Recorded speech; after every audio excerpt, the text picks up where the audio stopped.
Mayor, we are live and recording. Okay, we'll call this council work session to order Wednesday, May 5th. Time is 1 p.m. I'll open it up for visitor comments. If you'd like to make a comment, please go into your screen, go to, I think it's more, and there's an option to raise your hand there.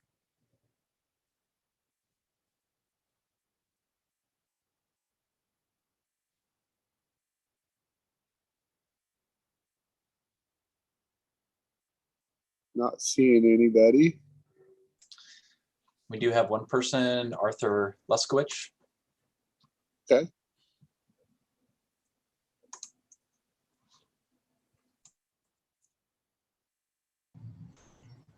Yes, good afternoon. This is Art Leskowicz, citizen here in St. Helens. Good morning, or good afternoon. Yes, good afternoon.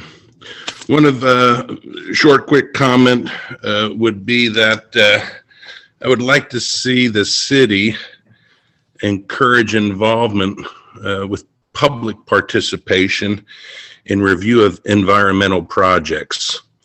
In doing so, start a committee or commission similar to arts. We got one for arts and cultural.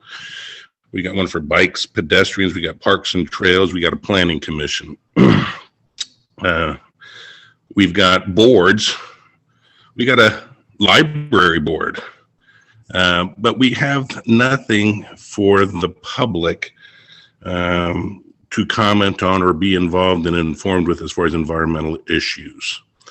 And some of these issues, again, are very timely, huge amount as far as financial commitments, and we get very little direct interaction with city government regarding these environmental issues. So I think it's real important. I mean, we've got I'm sorry, I'm not sure if it's a commission or a board for the library. We had an ad hoc committee that we stood up for public safety concerns regarding the new police facility. But again, no outreach, very lacking in transparency, in my opinion, regarding environmental issues and involvement with city government. So I'd like to hear what anybody else has to say and find out what it would take to get some type of true public involvement in a timely manner in these issues that are facing us. Thanks very much. That's all. All right, thank you, Art. It's definitely something we can put on a further agenda and have more discussion on. So, any other visitor comments? We do have a couple people just coming in that may want to have a visitor comment. Okay, so if you're coming in and you want to make a comment, I do believe you go up to more and you'll have a chance to raise your hand up there. So we'll give it just a minute here. See if anybody raises their hand.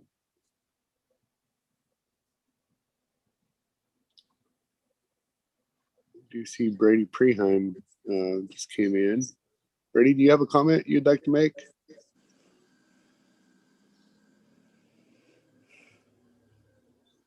Connecting to audio.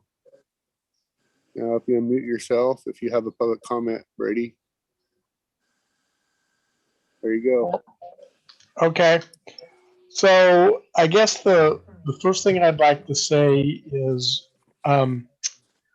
about the letter that Matt Brown read, and hope that today you actually reach a conclusion to the investigation of Mr. Topaz and actually do something, because the city does need to protect its employees and its staff. And I think that the time has come for that to happen. I also want to say that Matt Brown, I think, is a valuable asset to the city, and along with other employees. And I believe that the information needs to be protected so that those employees are protected as they were told they were going to be protected. I also do want to bring up a topic which I am not in agreement with Matt Brown, which is about the police station and comments that were made when specifically asked to the mayor about how the size and other council members about the size of the police station and was told that, oh, well, that's what the recommendation was. I actually have the report of the recommendation, which actually gave 3 different sizes of the building that for the police station. And of course, you picked the biggest building, and which I am in disagreement with. You know, I maybe would support a 1,300 square foot building rather than the Taj Mahal that you picked. You know, and you had other options available. I mean, you could have bought the old school for $1.5 million and spent $5 million renovating it and had a really nice police station, but you elected not to do that. I think the $25 million is too big of a price tag. And I think that the number of people who know about the plans to put this on the water bill is probably less than a couple hundred. When they are aware of the fact that it's there, if I have 2 words for you: sugar tax. You were, you know, there was about a mob of people that were going to lynch you over the sugar tax, and when they see the $10 water bill, I think that is going to be a similar reaction. And I will be probably opening up a Pitchfork and a Torch store in downtown St. Helens. But I also think that you need to address, which you have not addressed, and I would suspect that you're not even aware of the inequities in the bill and the option to put it on your water bill with apartments. And that, like a 10-unit apartment would pay the same fee as a single individual house. And you have not addressed that issue.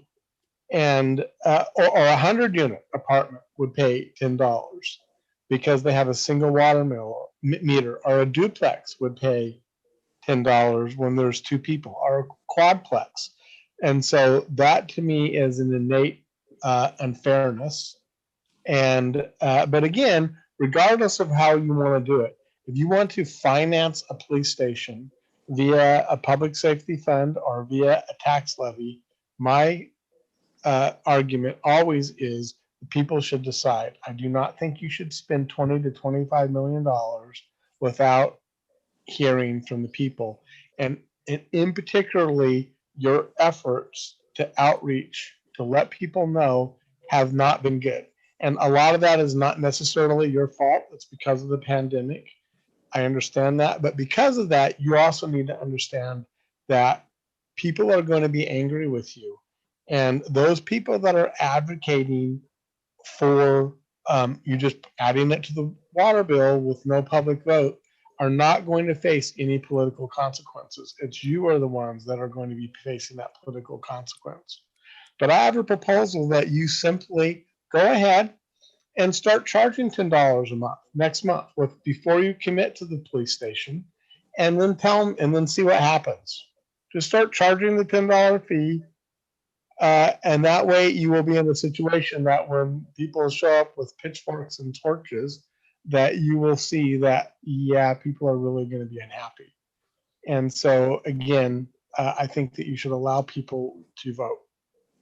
Thank you. Thank you, Brady. So, Mr. Mayor, yeah, you know that Go I'm ahead. not one who usually wants to take interrupt in public comment time, but I would like to have some clarification from Mr. Preheim that his use of language of violent mobs, lynching parties, and pitchforks and fires is solely rhetorical. Because I am disturbed by the use of such language, especially in this climate. So I would just like to give Mr. Preheim the opportunity to confirm that he's just using some rhetorical flourish in his comments. hey, Brady, if you want to unmute yourself, if you'd like to respond, you're welcome to. Sure. well, first of all, I didn't say anything about lynching. I did say, talked about mobs, and I thought I was pretty clear when I specifically said I will be opening up a pitchfork and torch store in downtown St. Helens, that it was meant as a joke. But obviously that was lost on you. But that was the point of saying that. Okay. All right. Thank you for your clarification, Mr. Preheim. Sure. And there is no doubt that we do have 3 different plans. The smallest was the one that Brady referenced. Then there was one that was 17,000, and then there was 22,000. And we need to look at the 13 that he referred to was current to date, bar the lowest, just barely, not even getting by. I mean, add an officer tomorrow, or it's undersized. So. Mayor, could you also address the point that he brought up, which was that it would be by household, not like one apartment? That's it. Absolutely. That's a good point, Councilor Chilton, that it will be actually by household. It'll be by units. And that's why we are looking at the water bill. And I can say in further discussion, because we're a long ways away from that, is that we are going to look at every aspect to not be at that $10 mark, as far as where we can find funds and potential other revenues to build a police station. We are going to look at every aspect to keep the cost as low as we can before we even present it to citizens. So we're a long ways away from that. And good point, Councilor Chilton, that it will be actually a disbursement when it comes to those type of places, because they will, each unit has the ability to call the police just as my single household home. And that's the way we look at it. So that's the way it will be looked at. All right, other visitor comments. We have an Abby Olson. Yep. Abby's a wonderful human being, and I know she's here for a good cause. Aw, thank you. You're welcome, Abby. Okay. It's not letting me turn on my video, so. Matt, could you assist her? Here it is. Now it's going. Now Okay. Hey, there I am. Okay. Hi. Hi. So for those of you who don't know me, my name's Abby Olson. I am the Executive Director of Riverside Community Outreach and Every Child Northwest. And we serve families impacted by foster care. We started in Columbia County in 2017. And just this last year, we've actually expanded our services out into Clatsop and Tillamook counties as well. And I'm here because May is Foster Care Awareness Month. And I'm hoping that you guys got this. If not, I'll make sure that it gets to you. We are spending this month uplifting foster care children in care, creating awareness and celebrating our foster families. In case you don't know, there's over 400,000 children in foster care across the United States, over 7,500 in the state of Oregon, and tonight 190 in Columbia County. So just to kind of give you some numbers.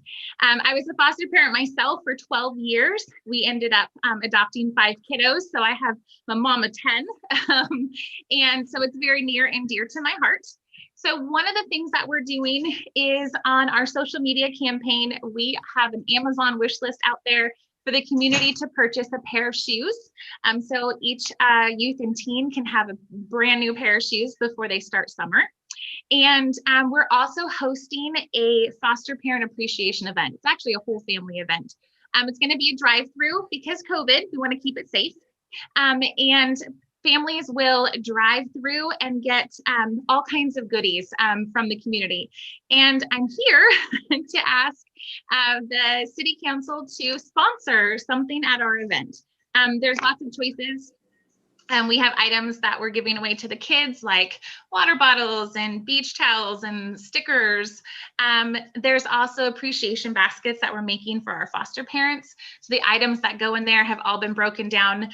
We're doing mason jars of sparkling lemonade and strawberries. And we're also giving each foster parent a gift card for dinner at a local restaurant, which is one of my favorite things. We've actually taken extra time to try to have a win-win situation. So our gifts to foster parents are things that are here local in our communities. So we'll be able to not only say thanks for being a foster parent, but here's a gift card so you can go spend money at Plymouth Pub, which helps Plymouth Pub. So it's a win-win all around. So like I said, hopefully you've received the email. It breaks down each item and how much it costs to sponsor them. I have no idea what your budget is, but I do know what it costs to do each thing. So that's what's listed out. And we would just love for the St. Helens, the city, to participate in saying thank you to our foster families and supporting them. Okay, so what kind of suggestions do you have for a donation for us, Abby? Oh boy, I have, well, so we want, there's a few things, well, there's a few things. So one of them is we want to be able to provide each foster parent a $50 gift card to a local restaurant. So the total cost to do all of our foster parents in Columbia County will be about $5,000. So contributing to that would be wonderful. And like I said, most of the restaurants actually that we've picked out are located in St. Helens. So it really is a benefit to the city as well. And then we have the items that are going in the baskets for foster parents. So like to purchase sparkling lemonade for all of our foster parents costs $480. So you could purchase something like that. The baskets that they go in, they're actually cute tin crates. To purchase all of those is $960. So it's all, been broken down. We're gonna get plants from, we're kind of doing this cute country rustic summer theme.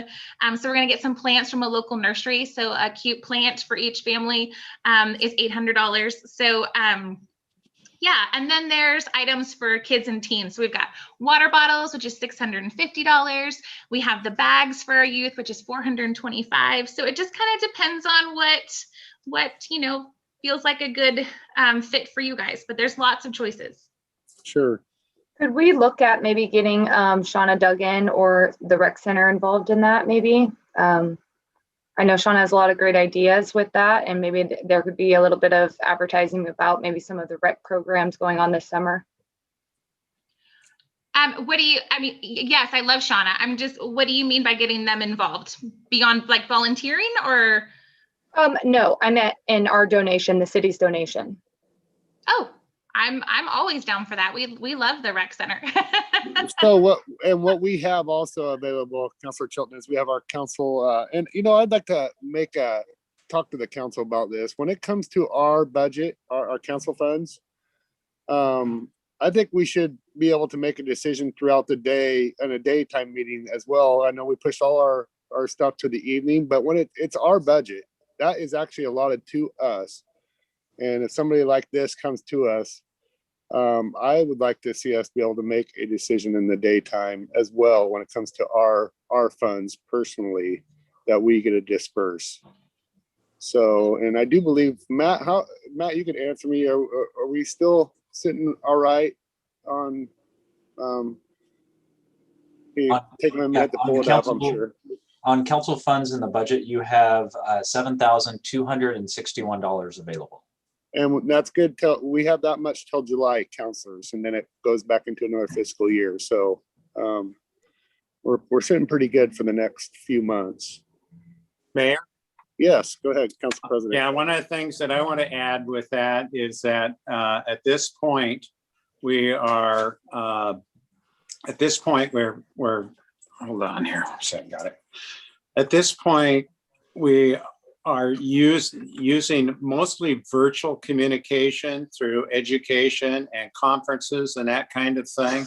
And so we really don't have anything to go to through the rest of July. So I just wanted to bring that up because usually we involve ourselves in League of Oregon City conferences and that everything's virtual now. And so the spending on our in our council fund is at this time very limited. So Mayor, I agree with your assessment in terms of utilizing some of those funds in our during our work session. Mayor, I have another thought. How much do the memberships for some of the activities of our rec department, could we actually volunteer memberships or activity fees to this foster care? No, because the rec is very sensitive and just the way we utilize the water bill and stuff. I'd like Shauna, if she would decides that she wants to under our recommendation and work with Abby, that's fine. But I want to discuss what we could do today right now with some cold hard cash. I like cold hard cash. So what this is the day for me. You also know I've been one of those that was always vocal about making the spending decisions during the during the work session.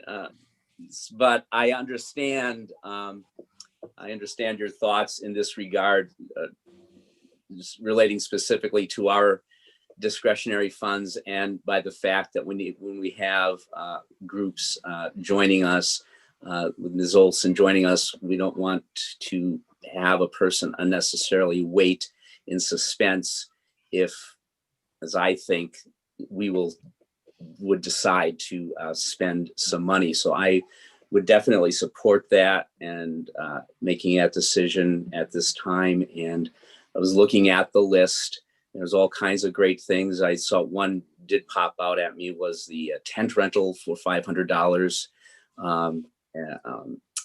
But so anyway, yes, I would agree to making a decision at this time during this meeting. Do we have a legal problem of making decisions now versus the evening session? No, we don't. Nope, because we're in a public meeting, Councilor Topaz, and it is our discretionary funds. Because I know on votes there's some legality. That's the question. Nope, with the public meeting, we are allowed to make decisions at any public meeting that has notice. So, and Council President Morton brings up a good point that usually we're getting for the 2 new councilors, of course, we're paying not only for the conference, but our mileage and sometimes our hotel rooms out of this, and that is virtually non-existent, at least through the rest of July.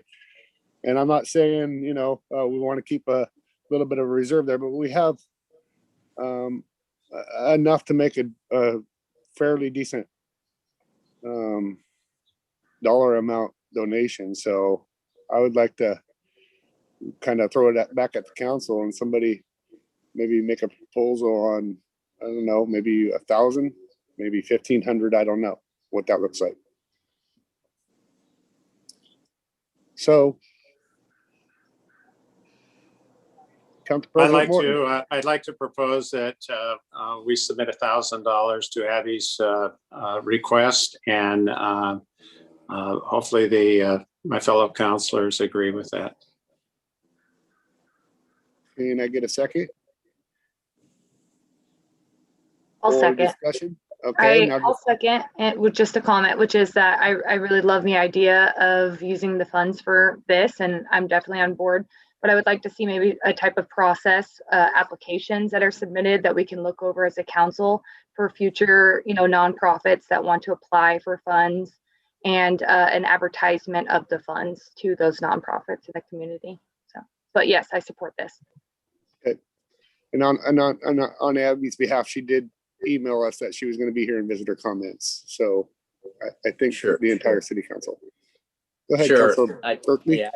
Yeah, I think I agree with Councilor Chilton's comment to that, for future purposes too, that we, do have that. And again, no casting no aspersions on Abby, that she made the cut. But then I think we do want to avoid, people coming in and, wondering why did one group get, and so having some kind of in the future, some kind of criteria. But I certainly, this is a wonderful cause. I'm a former court-appointed special advocate here in Columbia County. I'm currently tutoring a student who is in foster care, and as a teacher, I've had students in foster care, and just greatly admire the work. And I think there's no more important cause that we can support. Absolutely. Well spoken, Councilor Berkeley. Abby, our hats off to you as far as adopting that tribe.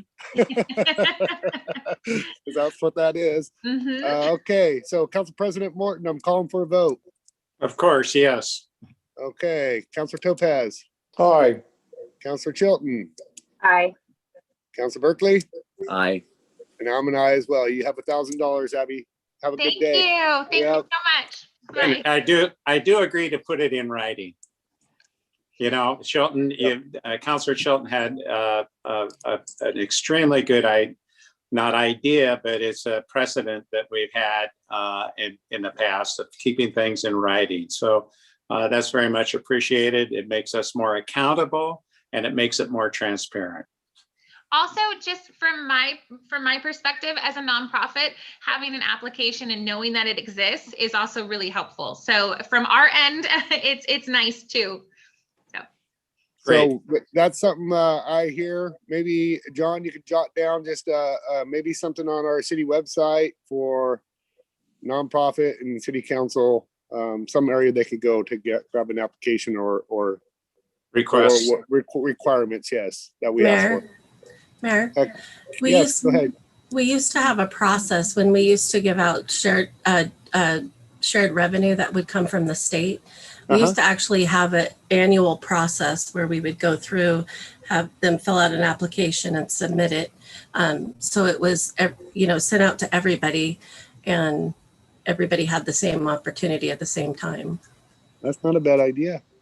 That worked very effective, and I thought it was very efficient. And we made no decisions with those applications and a monetary amount until we had an opportunity to really go over them and scan them. So I like the idea of those groups coming together at one time. Kathy Payne, that was excellent to bring that up, and then it gets done at one time.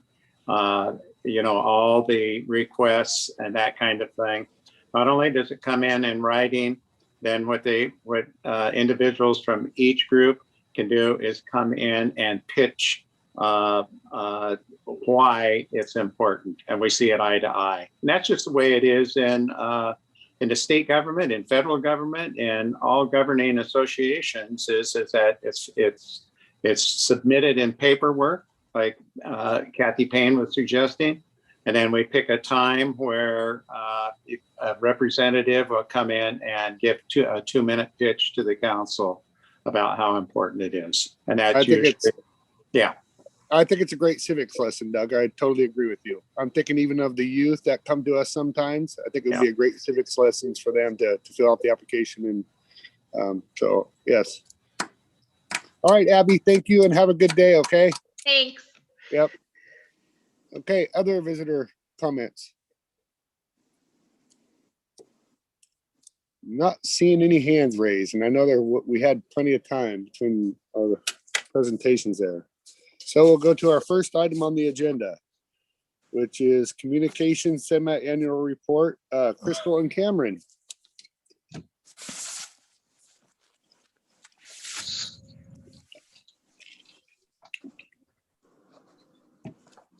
There they are. Well, I've seen Cameron for a minute. There he is. And then can you see the slideshow? Yep. Perfect. Well, thank you for the opportunity to come before you today to present our semi-annual report. Hey, Crystal. Yes. You have the display presentation section on the slide. Oh yeah, you do. There you go. Just change it to duplicate slideshow. Oh, is that okay? There we go. That's much better. Perfect. Yep. We're gonna mainly focus on work and projects that we have done in the current calendar year. And for the new counselors, we wanted to start off by doing a brief overview of the communications staff and department. So we are under administration.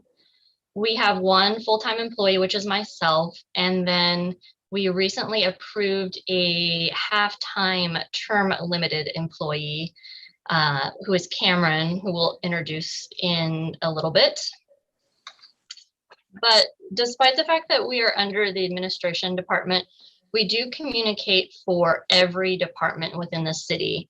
And that helps us maintain a single, consistent, unified voice for the city. And it assists in departments that don't have the staffing to do their own communications on their own. So what do these departments cover? They cover a lot of things besides those that were listed. It's admin, it's library services, youth and adult programs, anything police related, boards and commissions, city council, planning department. And I do want to point out that it also involves all inbound media inquiries for all of these departments and divisions. So that means anytime the Chronicle, the Spotlight, Portland Metro Media contacts us, that it goes through us so that, again, we can maintain that consistent voice.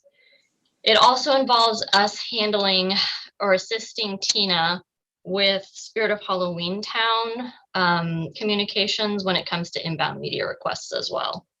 And in years past, in October, that has been particularly high volume for us. And it has involved giving interviews in person to TV stations as far away as Montana and Washington that come down here, as well as giving over the phone interviews for places like ABC, Good Morning America, and major national magazines. We have several communication channel outlets, which we have listed here. It's been a little interesting with the pandemic over the last year and a half, how we've had to sort of shift and utilize where we push information out, but we do try to push information out through all of these outlets so that we're reaching as many people as possible. One of the important things that we ensure is that as representatives and spokespersons for the city, that we are following best practices and that we stay informed of changes in communication law so that we can mitigate any risk to the city. Some ways that we do that is I'm a member of 3CMA and Government Social Media. 3CMA is the National City County Communications and Marketing Association, and Government Social Media is the largest and first professional association for public sector employees who are social media professionals. We also attend a lot of classes and training. In the last few months alone, we have done Siege of Security Awareness recertification, which relates to involvement with working on police department information. I attended a Section 230 Communications Law class, which covers the Communication Decency Act and how it relates to platforms online being responsible for what is shared by third parties on their platforms.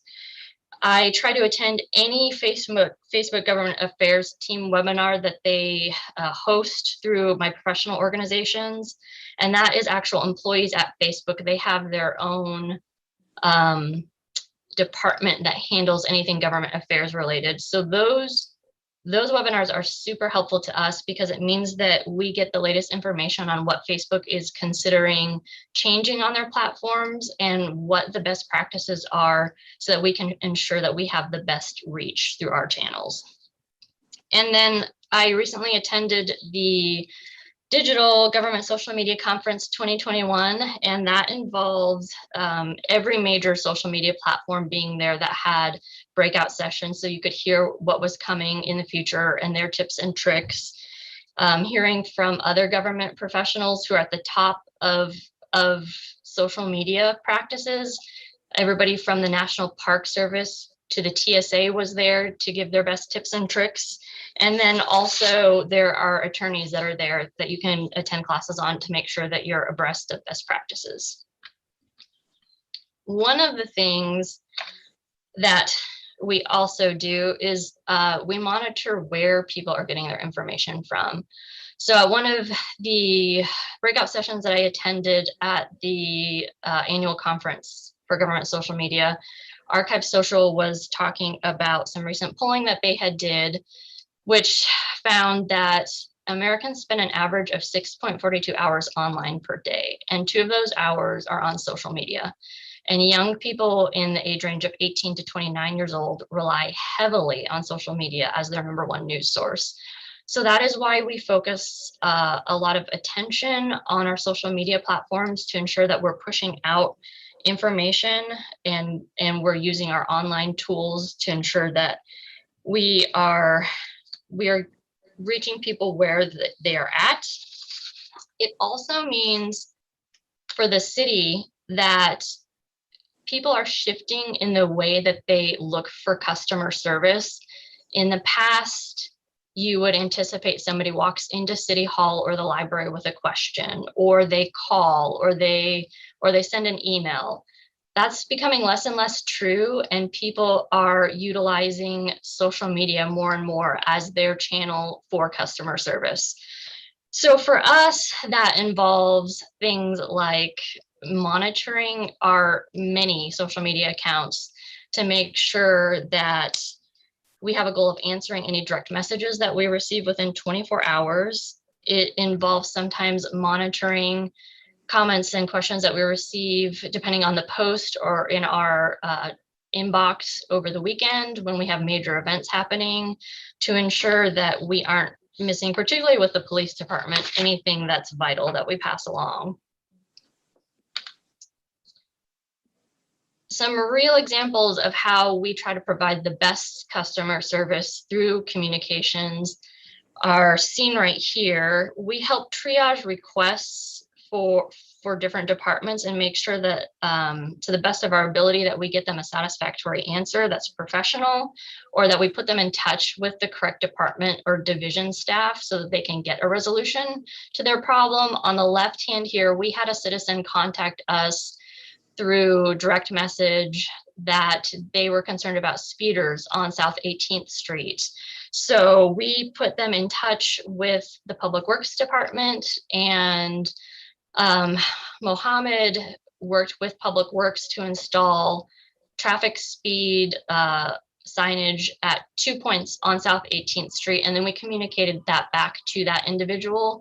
They were very pleased with the resolution, very happy with the customer service that they received from us, and we actually had other people that lived on that street contact the city saying thank you for installing those signs because they were concerned about speeding.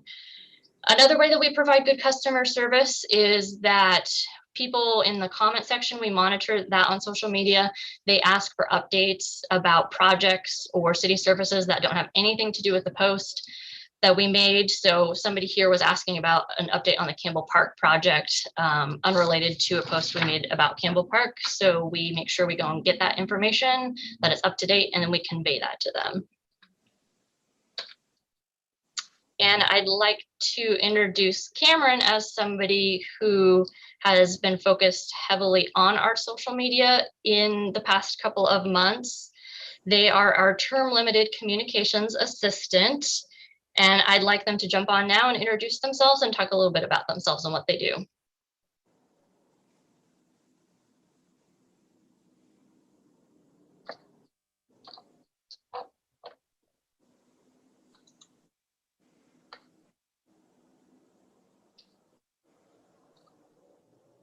Can everybody hear Cameron? Nobody can hear you, Okay. Cameron. Yeah, Cameron, we can't hear you.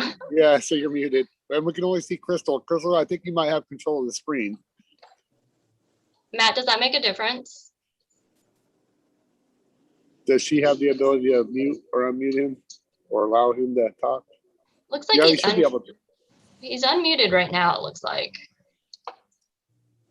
It's not the first time we've had technical errors in this meeting.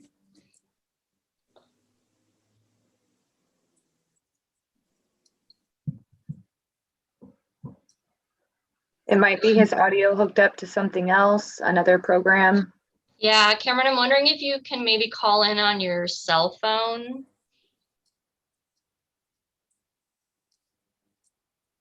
So we've had to use his cell phone once before when we were getting sworn in. I remember that Cameron was there helping Crystal with our swearing in, and her battery died. And next thing you know, he's got his phone and linked up, and we did us live on his phone. Correct, Yes. Crystal? That Yes. was great. We're Yes. very adaptable in the communications department. Can you hear me now by chance? Yes, we can. Okay. For some reason, this computer defaults to a different microphone that doesn't exist. So here we are. Okay. Sorry about that. I apologize. Now that you can hear me. Hello, everyone. My name is Cameron. My pronouns are they, them, and I have worked with the city since 2018 over the library. And I have been doing this role as the term limited communications assistant since the last 2 days of December of last year. So really since January of this year. Some of my duties in this position are doing the e-newsletter, a lot of social media stuff, as Crystal has talked about, and doing some sort of like graphic stuff and photo video stuff. I have a bachelor's in creative writing from the State University of New York at New Paltz. And one of the reasons that I think I was approached for this position was some of my past work doing freelance writing at sort of various places across the internet. And some of the work that I was doing in the library that was sort of communications adjacent and things like that. And I did have a chance to be part of the team of folks that helped out while Crystal was out on maternity leave as well. So I was grateful to be able to do that. Yeah, and I'm happy to talk about the next set of things. So one of the things that Cameron's extra help has meant for our communications efforts recently is that we have time to tackle some more major projects and be more strategic in our communications efforts to the community. And the first example of that is something we've worked on over the last 4 to 5 months, which is to create a strategic social media plan for communications. We met with every department and division head to create a list of what projects we had recently completed, what we currently have going on, what we're looking at in the future over the next year, and then put together this master spreadsheet for social media posts. It came out with 158 deliverables for us to work on. Some of those deliverables are not just one post. That sometimes translated for us, which Cameron will probably talk about more, into sometimes 5 to 10 different posts or website updates or e-newsletter inclusions, going out and doing photography and video. And then we plan to follow up with regular meetings with the department and division heads to make sure that we're on track with their communication needs. We have already actually reached out to several of them to set up our second round of meetings with them. And I will let Cameron talk a little bit more about that. Yeah. So in terms of the strategic plan, I think one of the important things is that there's a huge variety of different sorts of projects on there based on what each department needs. And they kind of have this huge range from sort of like very specific sort of technical things, kind of like the code amendment changes recently regarding like parking and like the duplexes and like the e-permitting software that's like very specific things like that. And then there were like events or contests like the If I Were Mayor, we had sort of a lot of posts to do with that, just reminding folks that was happening.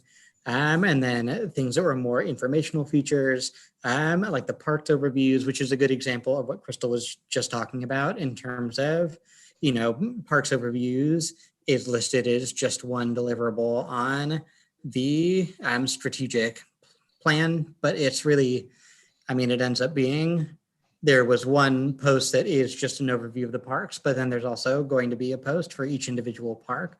So it just sort of, blossoms from one thing into just a ton of different posts. And even within that, it's not just a social media post. A lot of that will start as an idea for a social media post or with the intention of being a social media post. And that will become something that goes up onto the website as a news article or become something that updates information that's already on the website. And at that point, it's not just social media that we're putting together. It becomes something that's like a permanent fixture on the website.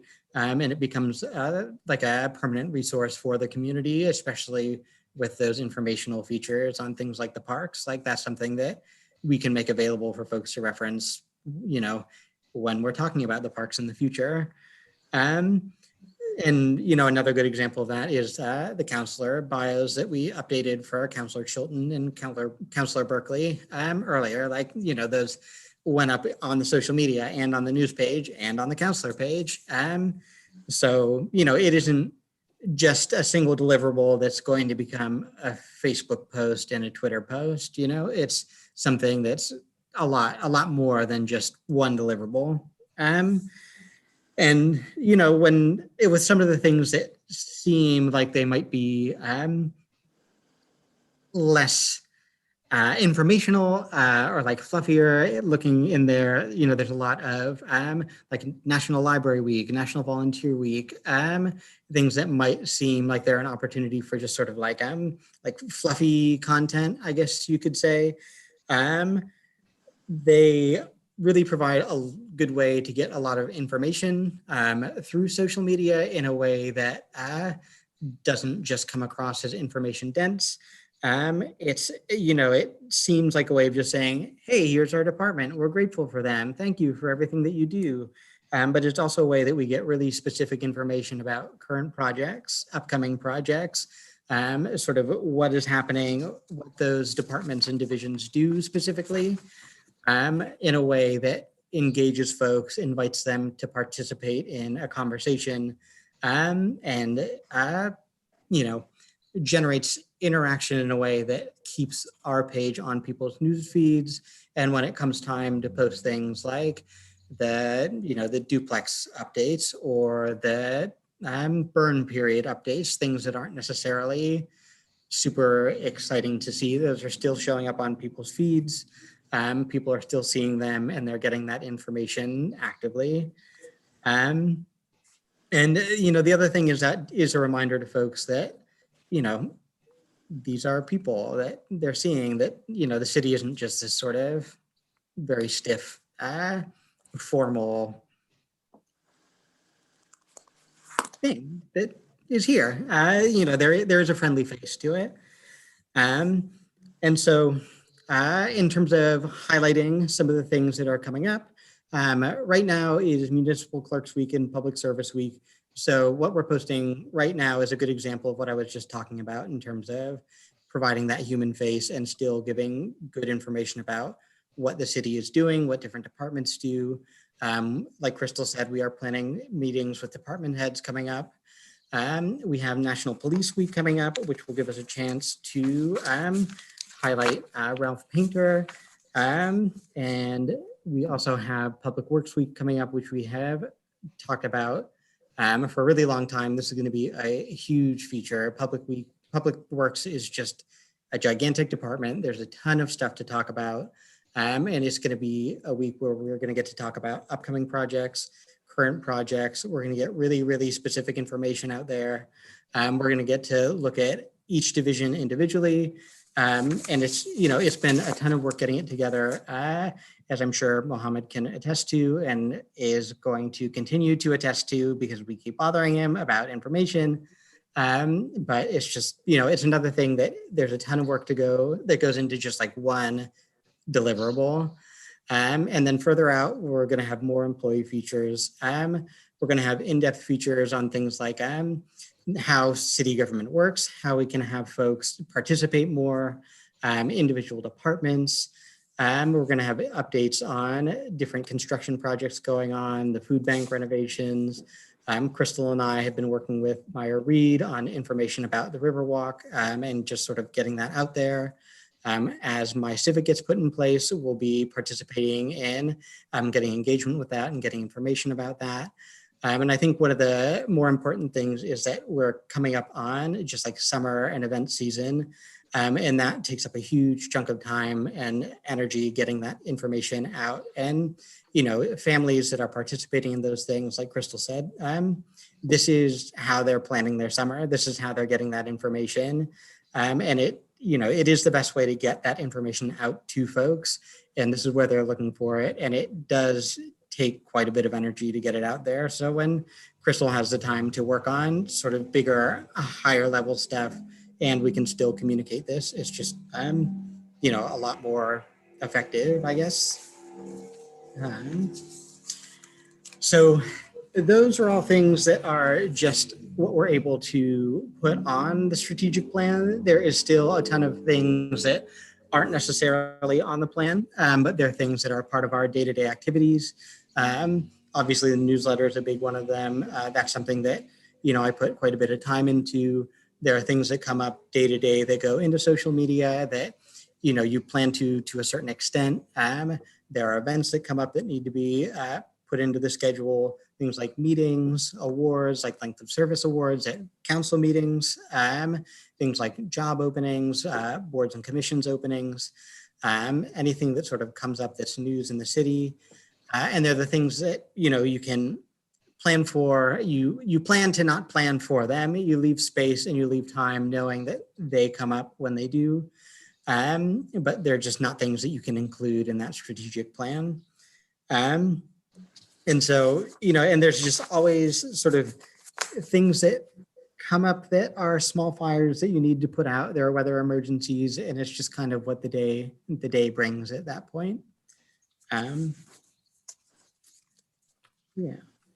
I want to go to the next one. Thanks, Cameron.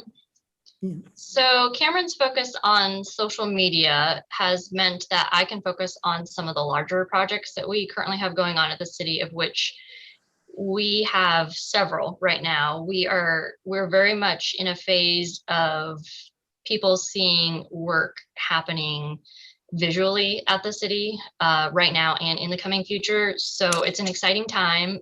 There's a lot to communicate. His help means that I can focus on things like the public safety facility communication outreach. I know I presented this to you at a previous council meeting, so I won't review it in depth again. But his help meant that I could focus on making sure we had a project website for the public safety facility. It meant that I could do multiple press releases, paid advertisements, helping create a flyer that we distributed around town, hosting public meetings, of which, when you combine what we did with civic groups and open meetings hosted by the city, I think we had about 30 meetings that we attended to share this information with people. We offered tours of the police station. We had multiple newsletter updates, did inserts in utility bills. We had radio show programming, social media, and staff meetings. So that took up quite a bit of my time in the last couple of months. Other things that we've been working on, or I've been working on, as Cameron kind of focuses on the day-to-day stuff, is a new app that we are creating. It's the My Civic app. So this goes back to people trying to get their information more and more online now. So we have created an app that we are about to launch.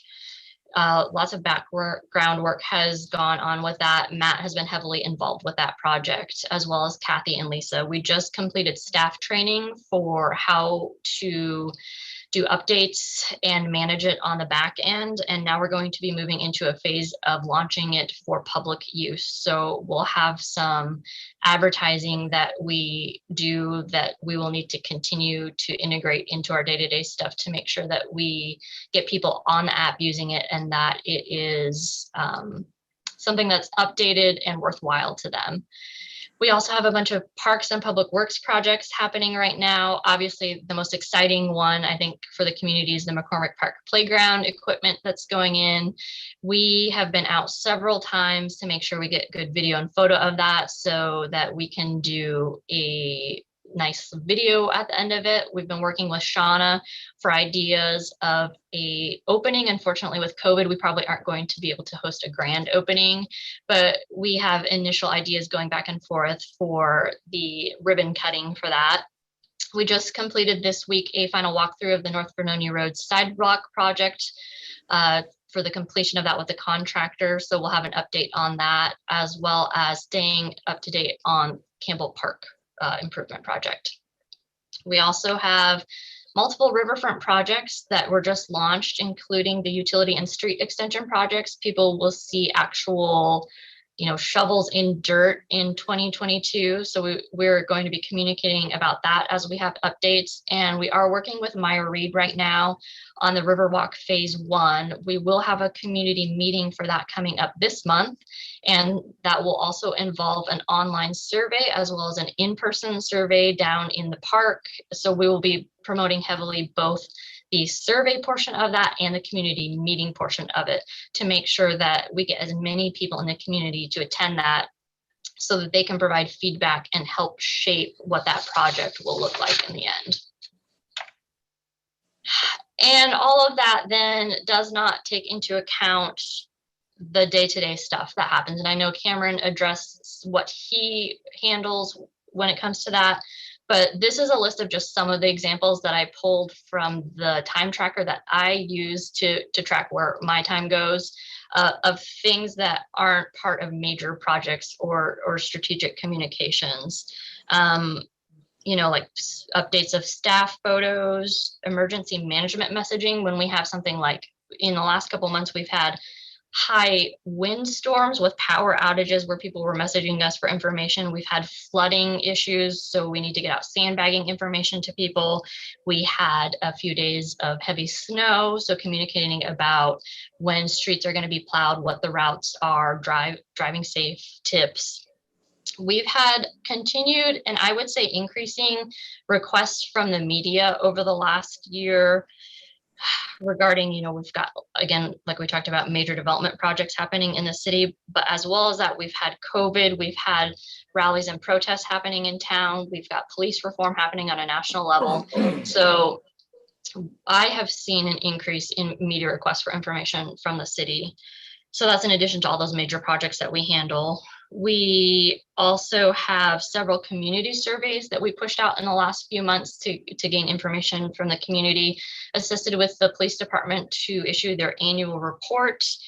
I provide document editing assistance for all the departments. So when they have a request for a document that they're going to push out to the public, I usually review that to make sure that, again, we keep that consistent in voice and we have as little error as possible. In addition to other things, like we're always in need of updating our photography and video archive for the city so that when we have something we need to communicate about, we can easily go and pull a picture that we already have saved instead of having to go out and spend time taking a new picture or video. So as we're out doing stuff, we're trying to get those updated archives of photo and video. So what are we looking at in the future? We have the playground dedication coming up for McCormick Park, probably in June, we're hoping. We will have this month a community engagement meeting for the Riverwalk. And again, there will be a survey component to that too that happens both before and after the meeting. So Cameron and I are going to be working to make sure that we push that info out as often and as much as possible so we can get as many people engaged with providing feedback. We're going to be updating our social media spreadsheet to make sure that we are tracking everything that departments need that are critical for communication to the public. I am doing research on a Spanish translation service. And with that, it will be more than just Spanish. We'll have the ability to translate into multiple languages. But as we see from the US Census and more, we have people that aren't necessarily native English speakers moving into our communities. And it's important that we stay on top of that and we provide professional translation services as we need them. So we will be working on securing translation services so that we can, communicate to all citizens of our community. We are going to be working on rolling out more video content on the website and on social media. One of the takeaways from the social media conference that I attended last month was that Facebook is changing their algorithm to heavily favor video content instead of, links, text, or photography.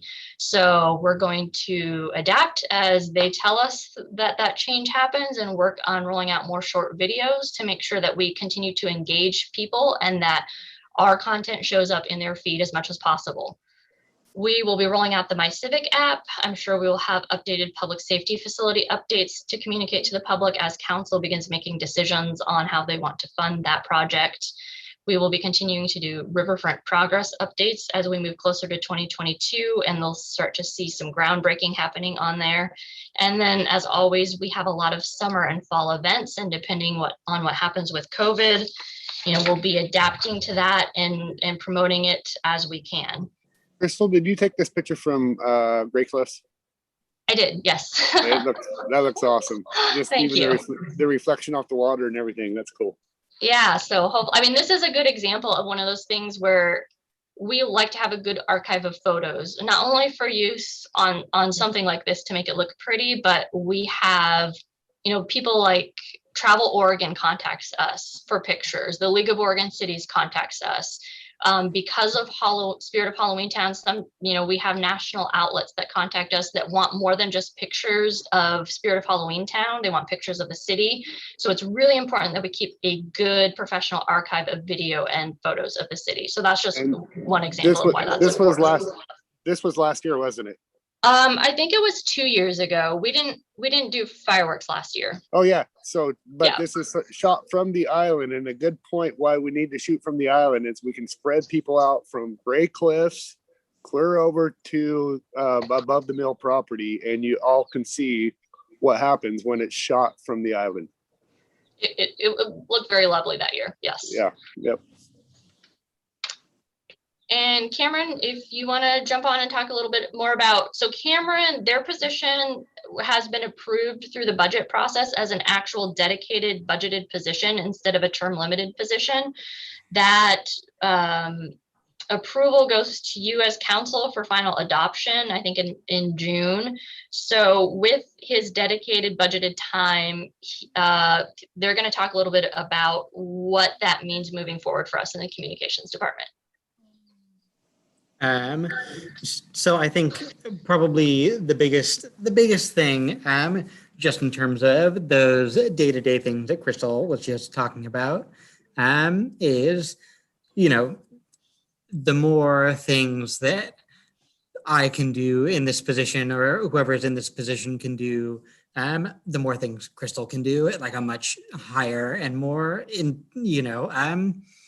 a more specific and focused level. Just the large projects and things like that, the more of those day-to-day things that can be taken care of, the more time Crystal has for, putting out fires and focusing on bigger strategic things. So far, I think what we found is just having the ability to create this strategic social media plan during a time when these just play such an important role in people's lives has been just really a really helpful and good way to approach it. And having the ability to take the time to do that has been really valuable. I think that one of the big things that we have been talking about, especially lately, is that as we've met with Margaret over at the library and Shauna over at Parks and Rec, and both have their own social media presences, and they have both approached us about helping out with managing those, just in terms of both have an increasing need for reaching out to people through those, because they are public facing departments, and they have less and less staff time to maintain those. So as a communications department, we have, with this extra staff time, more of an opportunity to support those departments in those needs and to help them reach the community just more actively and have sort of a better representation on social media. This has enabled us to have more regular meetings with department heads and stay current on projects and information. And even with some of the stuff like, keeping photos updated and things like that, I have been going out and working on specific projects for photos. Like I was out taking photos at Nob Hill. And while I'm out doing that, I do have time that I can take some of those updated photos of other places. And, those photos do become our updated photos for when we have requests. And I think, in terms of updating some of the information on the website, there are things that either because of coronavirus or just because it's been a while since we've had the opportunity to update them. There are things where language needs to be changed or updated, or there's information that because, projects have advanced that the language needs to change. And there just is sort of a lot of day-to-day kind of housekeeping sort of stuff that having extra hands on deck gives us a lot more space and a lot more time to work on. And, if there is anything that I have realized in even just the brief time that I've had the opportunity to work with Crystal is that the work is truly endless. And the more that, I am able to help out and get to help out, the more Crystal is able to do just like really amazing things. And I don't know, there's just tons and tons of things to do. And it's really great to get to do them more than anything. Thanks, Cameron. And that's all we have to present for our communications report. Does the council have any questions or comments for us?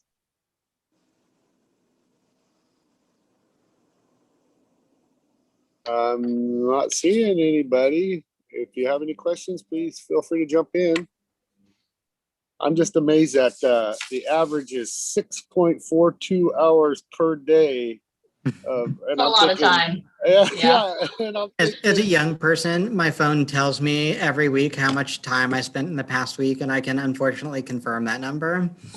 Hey, I don't feel so bad maybe with my half hour to 45 minutes. I thought, what did I just do with my time? All right. Thank you, Cameron. I don't have any questions, but just been very impressed by the work that both Crystal and Cameron have been doing, and I think I've noticed like increased information coming out in various ways. So I really appreciate the good work, and that optimistic will continue to go in a good direction. So just thank you to both of you. Thank you. Yeah, again, thank you both for all you're doing, and keep up the good work. Thank you, Mayor. Yep. Okay, next item on our agenda would be a request from Isaac Schmidt Pool and Schultz, General Manager. Of course, she approached us last meeting and we asked her to come back. So we'll let her get unmuted and settled in, and then there she is. Now she's unmuted. Hi, Ann. Hello. So if you want to go ahead and give us your little spiel again, just so we can remember. I remember there were some leaky issues. I came in late. I apologize last time. I had to excuse myself for a second and came back in and was caught up to speed though. So, when COVID began, I had to lay off 25 people, and that was hard. And they all went and got us during those beginning months. I got 9 back, and when we did finally get to open, I had my programming was very, very limited.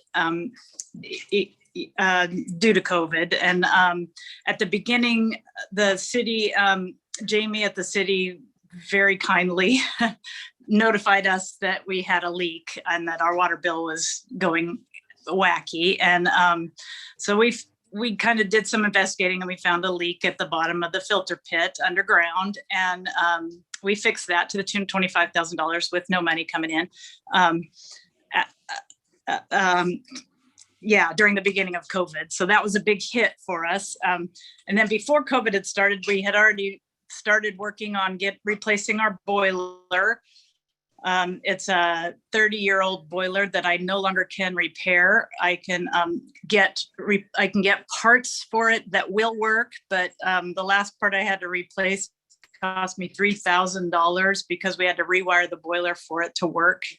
I wasn't able to get the exact part I needed. And so things are hitting us hard, and the Energy Trust has told us they're going to chip in $42,000 if we replace the boiler to an energy efficient one, which we had started the process of, and which actually is going to take place this month. We got a loan for $70,000 to pay for the rest. We're very limited with COVID, and we only can allow one person per lane, and our deck space isn't huge. This recent week of extreme, we were able to open the roof, which is a huge benefit that this pool has, and so we were able to stay open this one and keep 7 people in the pool, but it's not bringing us a ton of money, and I'm not able to hire staff because we have to train them, and Red Cross and COVID has limited our ability to train, and you have to be able to touch other people, and you can't touch other people right now. So I'm just really restricted and limited, and my request was that we take a look at the water bill, and maybe I was asking for a little bit of lenience on the water bill, because the latest is we've learned that we need to regrout the tile in the pool to the tune of $78,000 just for the regrout. And that's not counting us draining 230,000 gallons, refilling 230,000 gallons, heating 230,000 gallons, and then putting all the chemicals in. So it's a huge expense, probably near $100,000 to regrout. And we don't know where that money's going to come from. So I was just asking for a little leniency on the water bill. Currently we're at, you guys phased us in, which was very generous as well. So we're at the 75, we're paying 75% of our bill right now. And I was hoping that maybe we could stay there or go back, or, any sort of leniency you can offer us so that we can stay afloat. And, all I want to do is to get kids back in here as fast as I can, and keep this place open. Mayor?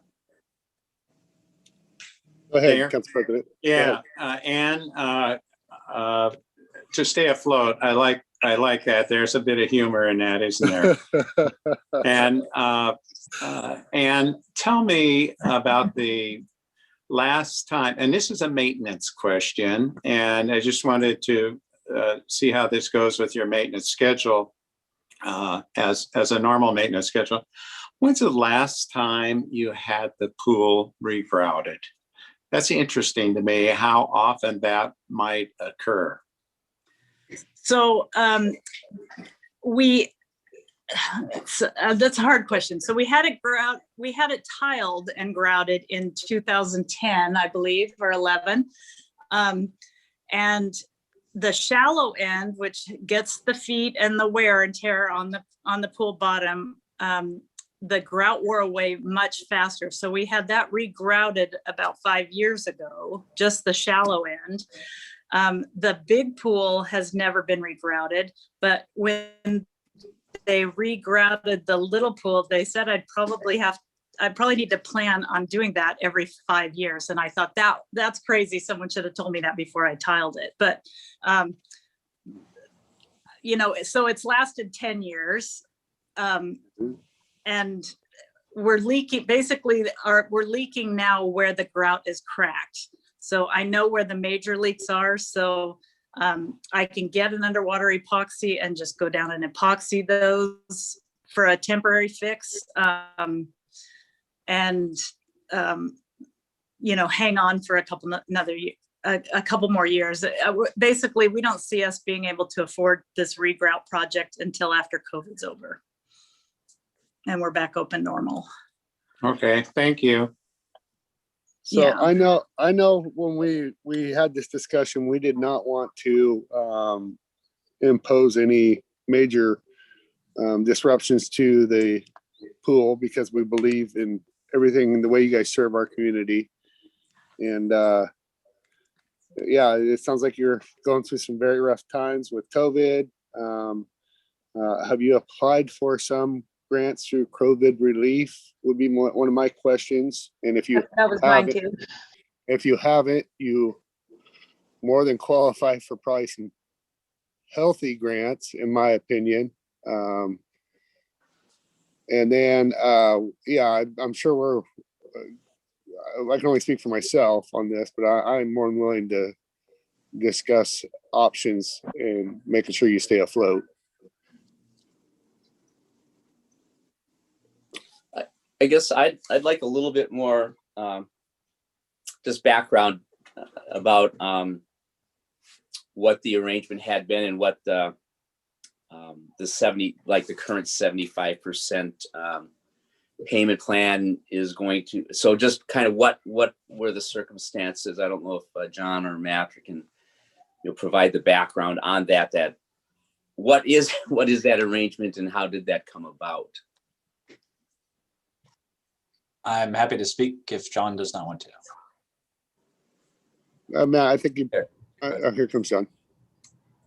No, I was going to just defer over to Matt on the specifics. I know that the pool would not charge water for a while. Then we had a phase-in approach to charge, and then offered some credit back. I don't remember the exact percentages, but yeah, essentially, if and Anne can correct me because I'm sure she recalls too. As John said, for many years, the city did not charge the pool for water service or sewer. And so when we went through our review of our plan, or our master plan a little while ago, along with some suggested updates from our consultant that came in and updated our rates in SDCs, this was one of the areas they suggested of looking at the customers that were not being charged. And so instead of hitting the pool with a 100% cost the next year, the council approved a phased-in approach at 25% and then 50 the next year, 75 the next year, and 100% in the future year. So as Ann mentioned, they're at the 75% right now.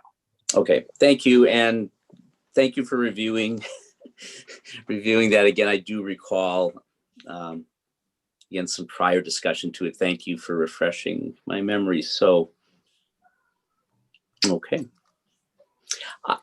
Mayor, And can I jump in here a minute? Obviously, our consultants looked at our pay base way back when, and they came up with a formula. How close are we to the original pay base in covert? I mean, if we got two people as compared to 10,000, someone's got to foot the bill because two people aren't going to do it. How close are we to the original discussion that our consultants said, hey, these are the people you're serving, they ought to pay their share? How do we compare to that now? Well, again, so they are a customer just like anybody else, and that's why we went with this phased in approach, just because they weren't being charged, and our consultants, we're probably at 50%. We're probably breaking even as far as what it costs to get the water out, go through their system, back through our system. So probably a cost neutral right now. Or no, actually we've been profiting the 25. I'm guessing a 50, if I were a guessing man, and I don't have the numbers in front of me, but that's what I would say, and barely breaking even, because we have 2-3 staff at the water department and 3 at the sewer. And Matt, can you answer that a little bit better? Yeah, I was just going to add a little bit to the question. When the consultant, Steve Donovan, came in back 3 or 4 years ago now, he reviewed our SDCs rates as well as our water and sewer rates and storm rates. And he suggested slow, moderate increases. However, he also made the council very aware that our master plans were over 10 plus years old. and that for him to give any kind of consideration of where rates should be as of 3 years ago, he suggested that we work through updating our master plans. And that kind of stayed a little stale for a few years until we got our new public works director, and the sewer and storm plan are scheduled to be finished in December, I understand, and the water plan is scheduled to be finished soon after. And it is our expectation, and we've already talked about bringing Steve Donovan back to the city to review those utility rates and SDC charges once we have the master plans, because all the projects for the next 10, 15, 20 years that are in that master plan affect the current rates. Mayor? So with covert, we're basically flying by the seat of our pants because things are really so different from the old plan or whatever the new plan is. Is that a kind of a quick assessment? That is a quick and dirty assessment. There are a number of projects that were listed on those master plans that we have not done as a city. And that could very well be because they were not needed. So those are built into the current rates that we are looking at right now. Okay, thank you. All right, Council President Morton, go ahead. Yeah, you know, this is a sense of urgency for the swim pool. It's a sense of urgency, and can the council, in a sense, help out? Yes, we've helped out, and can we help out more? I think we can. And so, since it's a sense of urgency, what's our options? And I think one of the options that we could do is make certain that we go back for 75% now, possibly adjust that rate back to 50% and hold it until they get quote unquote afloat. I mean, you know, that seems to be obvious. And hopefully we could work with that. That could be one of the things that we do. There are other options that I'm sure other counselors have ideas, but that's my idea. I'd like to see that that system that we had in place, that formula that we had in place. If we're up to 75% and soon to go to 100%, whoa, hold on. The boat's sinking, and we've got to do something. We got to make some patches somehow quickly, or you know, we're going to lose that whole program for some time until it catches up. And I don't think we can afford to do that for our citizens in our city, and especially the children. So anyway, I can see kind of like taking that formula and freezing it to a point where it's at now, and I'm sure that will help in the long run, Smith Pool, until matters get affected. And I think Matt had shed some light on that with what's going on in December. So that's my opinion. Okay, I want further discussion on this, councilors. Kind of with Doug's direction. Well, I would be fine with what Doug is saying, and I would support that. My thoughts are just making sure that we're not just putting a Band-Aid on this problem, and making sure that there are long-term plans and assistance made to the pool to make sure that things are getting done, and maybe looking into grants and stuff that they could possibly qualify for, just as a really good long-term plan to fix the problem. But I'm fine with the proposal to go to the 50% currently. But I just want to make sure we're also offering assistance for long-term problem solving. Well, you know, Jessica, that's a great suggestion, because the grant kind of thing opens up opportunities, one for education, for children, for handicapped people who use the pool extensively, for so many individuals they have a great senior program down there, exercise programs. There's so many opportunities for grants. And so I see that, I see that as a really good suggestion, Councilor Chilton. Councilor Berkeley, I seen you were getting ready to jump in there. I think either freezing or going back to 50%, but then having a plan for increases. I was surprised that, we went from 50, 75 to 100, and that a more smaller incremental approach would be good. But I'm also wondering that if we were to go back to the 50,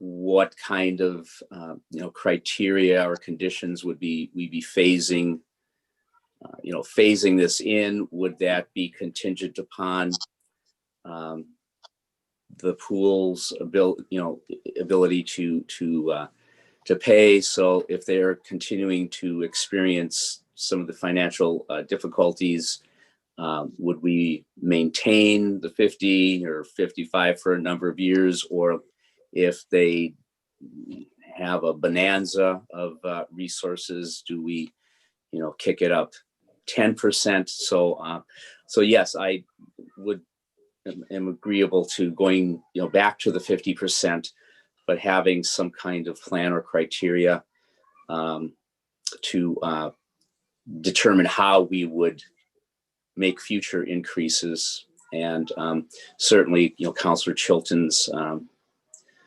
advice to finding grants. And I don't know, I know we're not going to have Ginny. She's a terrific grant writer.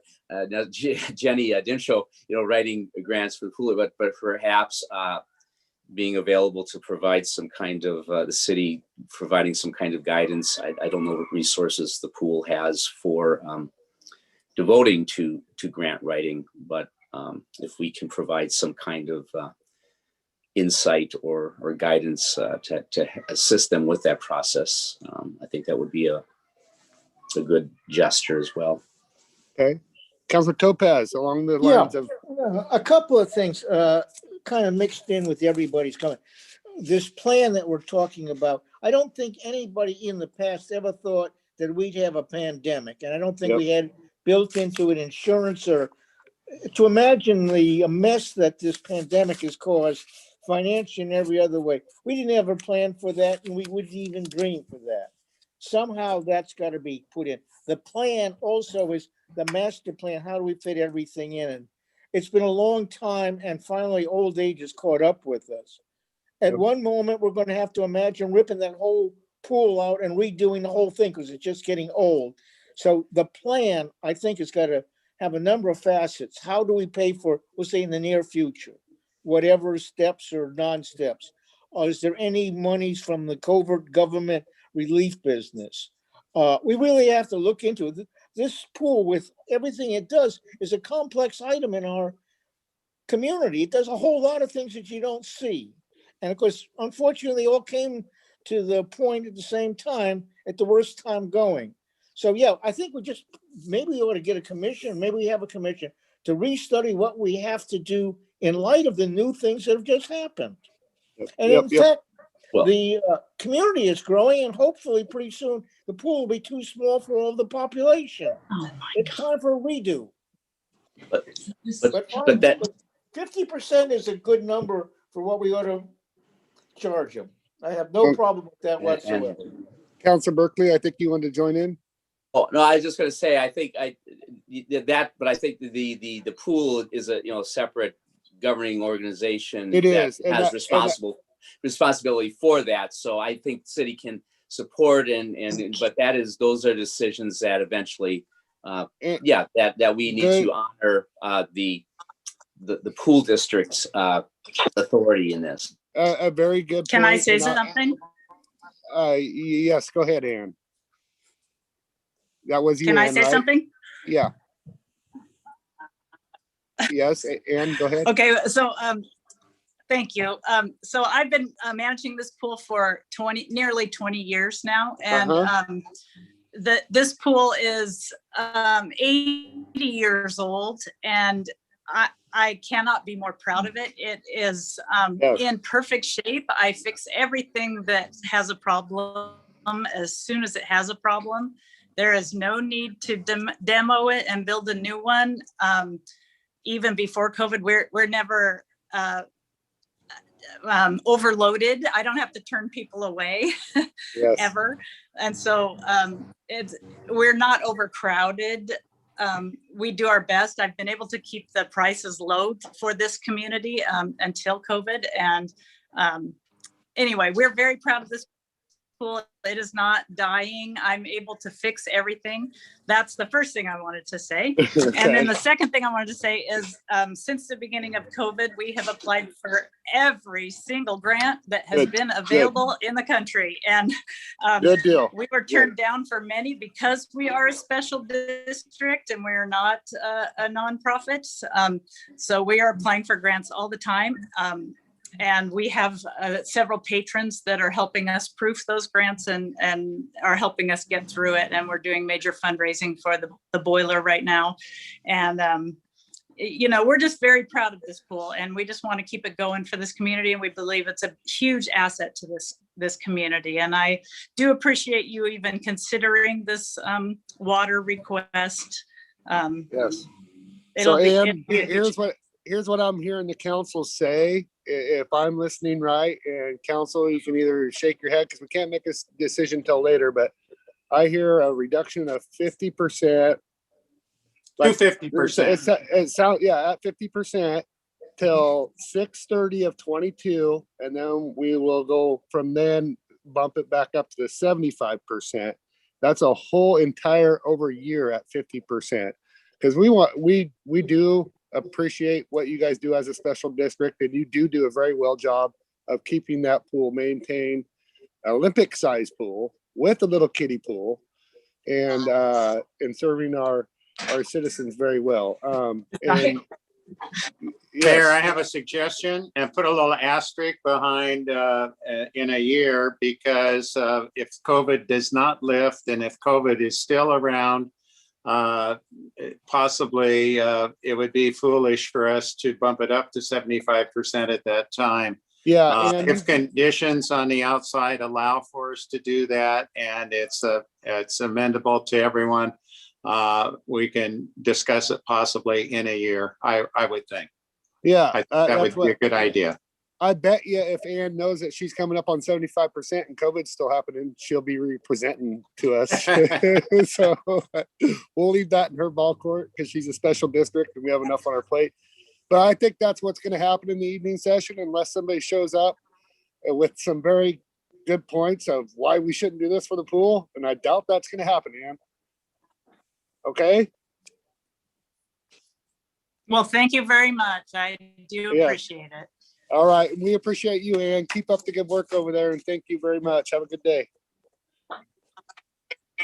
Thank you. Yep. Thank you guys so much. Yep. Okay. Next item on our agenda is an update on a nuisance abatement at 375 South 13th Street, Miramar.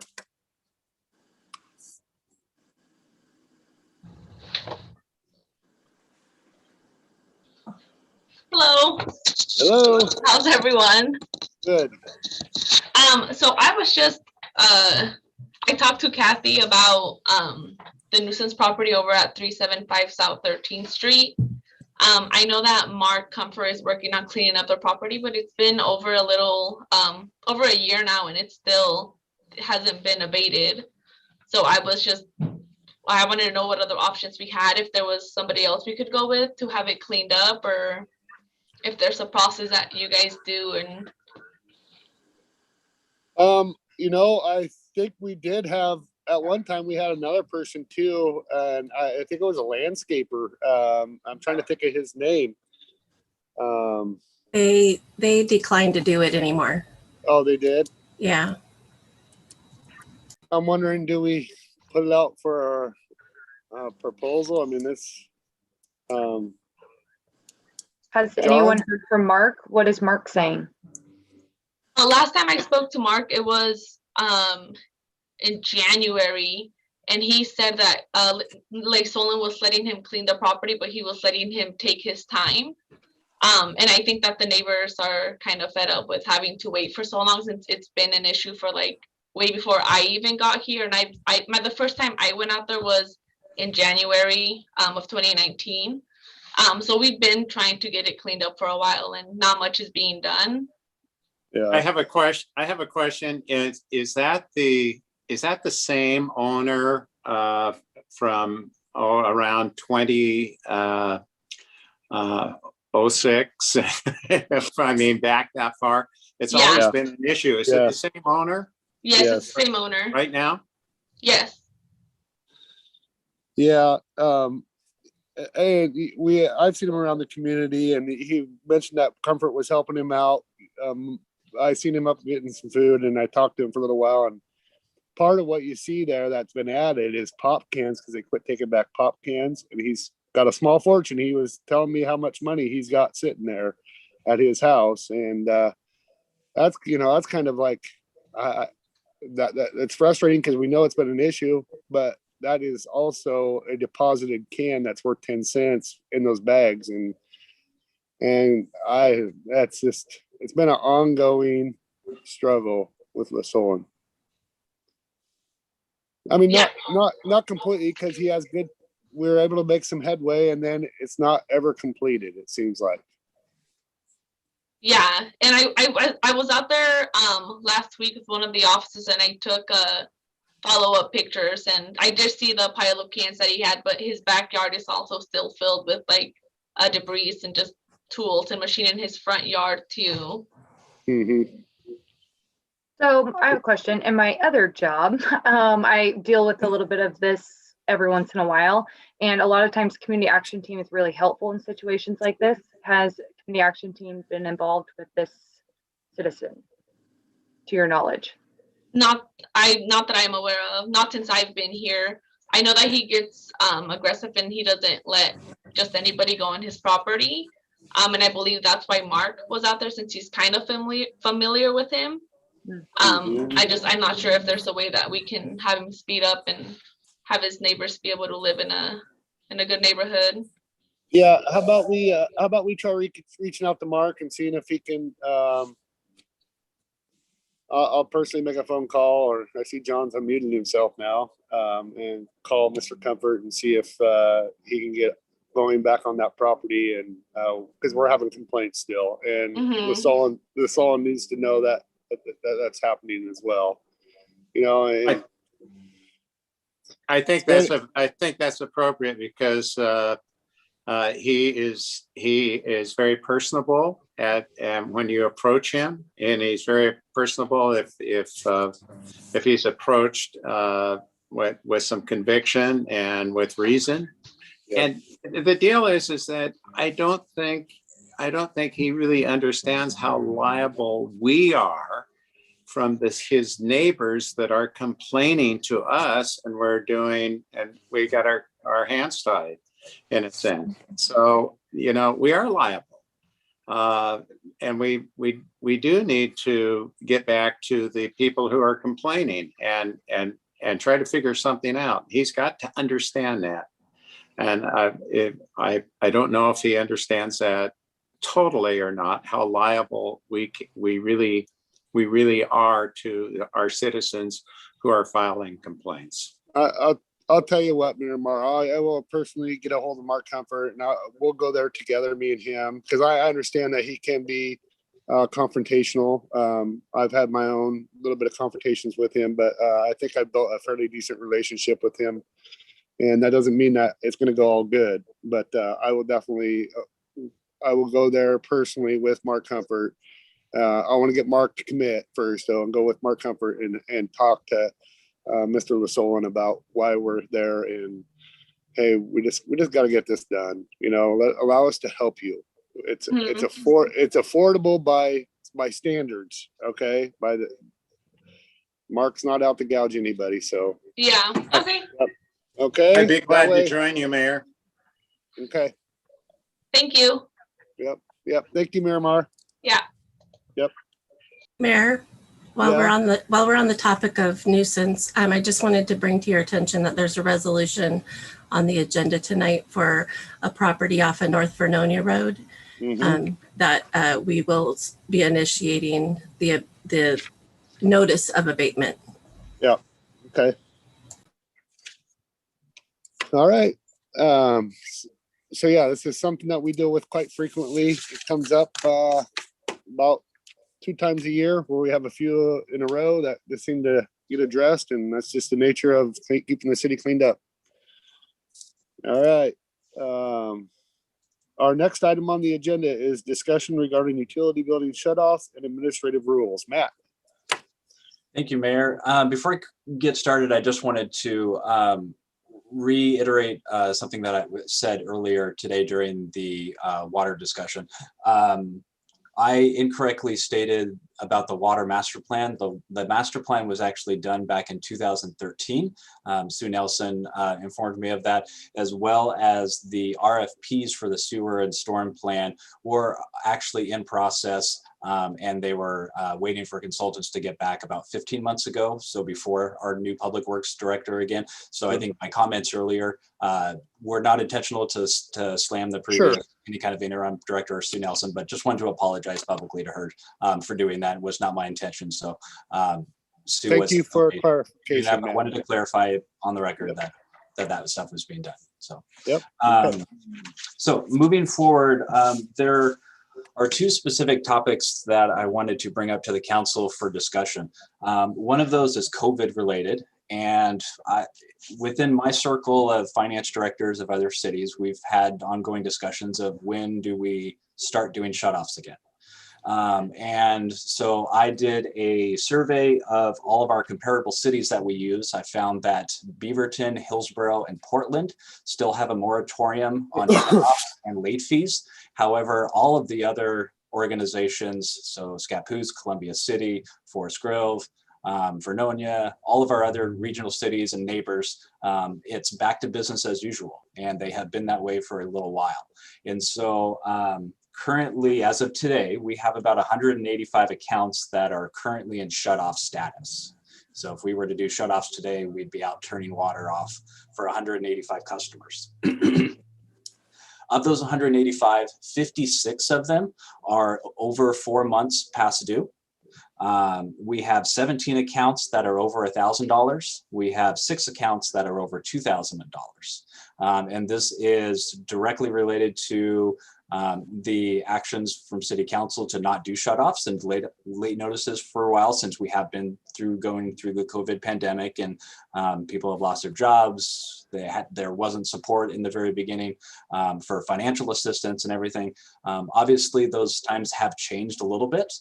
You've seen a lot of cities starting to get back into business as usual, and there are definitely a lot more assistance programs out there to assist folks. And so I wanted to bring up the discussion of at least getting a date in the future of when the City Council would be open to getting back to business as usual for shutoffs.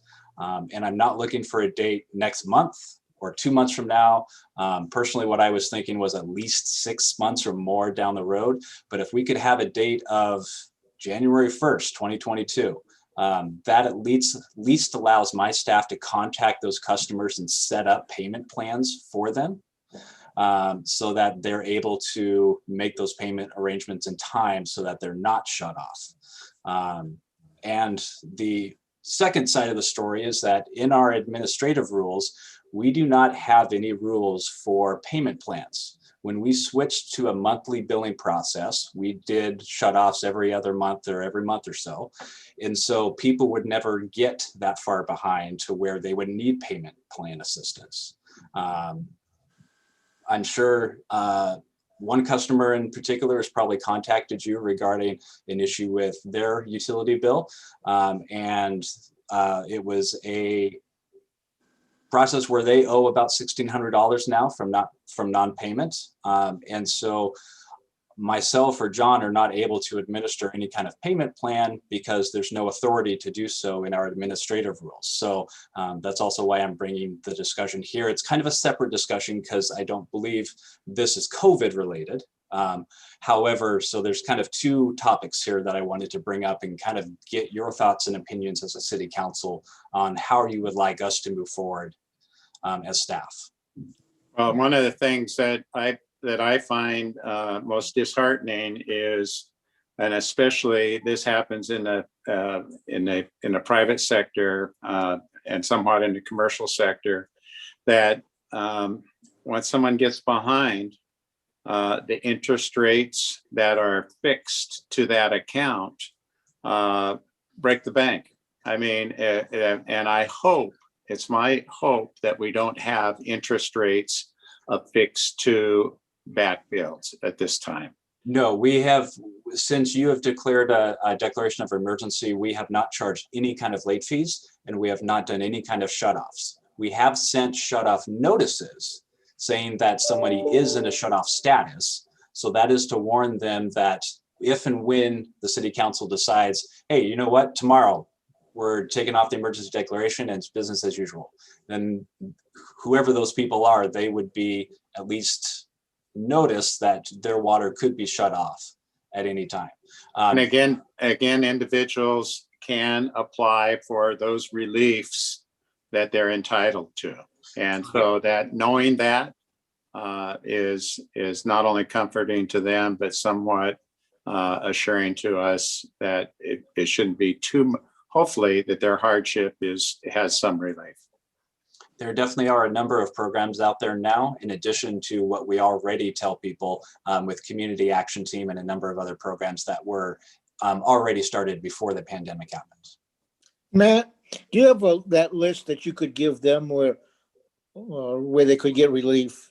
Yes, we give. And does that go out with you're short on money because you haven't paid us for the water? Does that list go out with that same notice? I do not recall off the top of my head the shut-off notice. I know we constantly refer folks to Community Action Team. That's usually our go-to organization for folks that need assistance. And we also have a community action book that we can give people when we saw them in person, that had numbers and addresses and phone numbers of a number of organizations for assistance as well. It's a little handbook that Community Action Team puts together and provides for us. I would just want to make sure that they knew that this was available and you gave them the link to how to get this information. Correct. Yes, our staff is very familiar with as many programs as we can throw out to people to look for assistance when that is needed. Good, thank you. So I guess what I was hoping for a discussion was if there was a date in the future that the city council would be open to, or if it's the decision that you want to remain doing no shutoffs and no late fees, that is a decision as well to not do anything right now. I like your suggestion, Matt. Just think about look at the first of the year. That gets us halfway through the budget area, through our budget year. And I like that because it's significant for everyone. So probably my suggestion, if you're asking for one, would be something like July 16th, which is kind of it's a billing cycle for our utility billing, but it's usually the 16th through the 15th of the month. So if we were to do shutoffs around the 16th of January of next year, that would allow people roughly, if we started now, 6-7 months to start to pay back those accounts. The other question is, the governor makes all kinds of decisions and recommendations and limitations on us. Has the governor stepped into the water business at all? Not that I am familiar with, no. Okay, thank you. So, go ahead, ahead, Councilor Shelton. No, you go ahead. Well, I'm just looking for some clarification because I'm a little confused. So are we going back to business as usual and the shut-off notices would be extended to January? Is that what you're saying? That would be up to the council, but what I was suggesting is that we select a date of when we will do shutoffs. And so if you decide to decide on January 16th, then that would let our staff start working with people and getting them set up on payment plans and contacting them and saying, okay, this is the date, it's January 16th when Public Works could potentially shut you off if there's a past due amount still on your bill. And that gives us time to change if we need to change. If we need to make an adjustment, we've got 6 months to make that adjustment. And it says November rolls around and the COVID has an influence like Mr. Topaz is suggesting it might. then we have some flexibility. We can say, hey, let's extend it. I mean, it's very simple to do, right? My thoughts is one, right after Christmas is probably not a good time for shut-offs. That's my first thought. And second thoughts are just that I think that we have to, try to kind of get back to business as normal with the tapering effect, of course, but we need to kind of push it a little bit. That's just my thoughts. So Yeah, maybe Counselor- it would look Go maybe ahead. it would look like this. Maybe at that date we actually say, hey, you are delinquent. We are currently in the process of doing a payment plan due to COVID. That's Because it. if you're like 6 months behind or a year behind, and you've got a $150 water bill coming, but you've got a whole year behind, that's a $300 payment over a year's time just to pay the back one off and the current one. That's a $300 bill per month. And so maybe we just put the notification that that's where we're going, and maybe the following month, start going to you need to get on this payment plan, get on board. More of a plan. Or otherwise you're getting shut off, and the current shut off procedures would go back into place where it's every 2 months. That way we're not having anybody, 2 months is enough time to, oh, I forgot to pay my water bill. And we give them plenty of notice. So I would agree with Councilor Chilton, but maybe just the notification of the payment plan goes out and then maybe in February we could start, so actually it wouldn't be due till March something if you miss 2 payments, right? But the payment plan would be in March as well. So, but am I hearing that we don't currently have? We don't. Ability. So that is something we need to concurrently. We don't. So yeah, develop. Correct. The first question is very COVID related. And then the second part is, since we have gone to monthly billing, we have not been in a situation where somebody has had a non-payment for several months and been shut and not been shut off. There was a case, because we're not in a shut off or a delinquent status right now. There is one customer that has not paid a bill for a year. His amount past due is about $1,400, and he is asking for a payment plan assistance. And unfortunately, we don't offer a payment plan currently in our administrative rules. So what I have been forced to tell him is that we're not doing shutoffs, we're not doing late fees. You can pay your bill at any time at whatever dollar amount you want. But I have to wait for the city council to say January 16th is the date. So whatever that payment is due, it has to be paid in full by January 6th. If you were to pick March, then I would tell him he's got till March to pay whatever that past due amount is. But also, if we did develop the administrative rules for payment plan, would this same customer be able to take it? Can we make it so that this customer would be able to take advantage of a repayment plan? Technically, he falls, even if it's not COVID related, he still falls into delinquent accounts. So he would have that same option of making a payment plan. I may suggest to him that if the payment plan that he has set out for the next 6-7 months, if that doesn't work for him, then he needs to come to the city council and make a special request, because that's outside of my authority. Sure. So the administrative rules, is that something that you would be able to develop proposed administrative rules for that? So I guess I'd like us to suggest to Matt that not only the date, but also come back to us with some proposed administrative rules that would be in place. I would come back to the next city council meeting with something on the agenda for approval that updates our administrative rules. Sounds good. It sounds like you got pretty good direction from this entire council. So I think John is sitting on the edge of his seat. Oh no, I was trying to kind of frame it just a little bit differently. That what we're really asking here is that we have to acknowledgement that we don't have the procedures in place to enter into payment plans with people, and we're asking, and we don't know the end date when this is going to go back into effect. So we want that time to create this policy change so that we can Yes. say, hey, there, Yes. your customer, if you can enter into a payment plan, this is going to go into effect on this date. And Yes.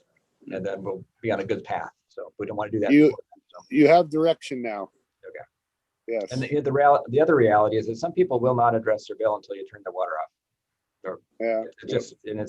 we can address that through the administrative rules and payment plans, because usually payment plans, you have to maintain a good standing piece of it, so that if you start missing your payments and things like that, then it becomes due, and there's, it's turn out to be too easy, but fair.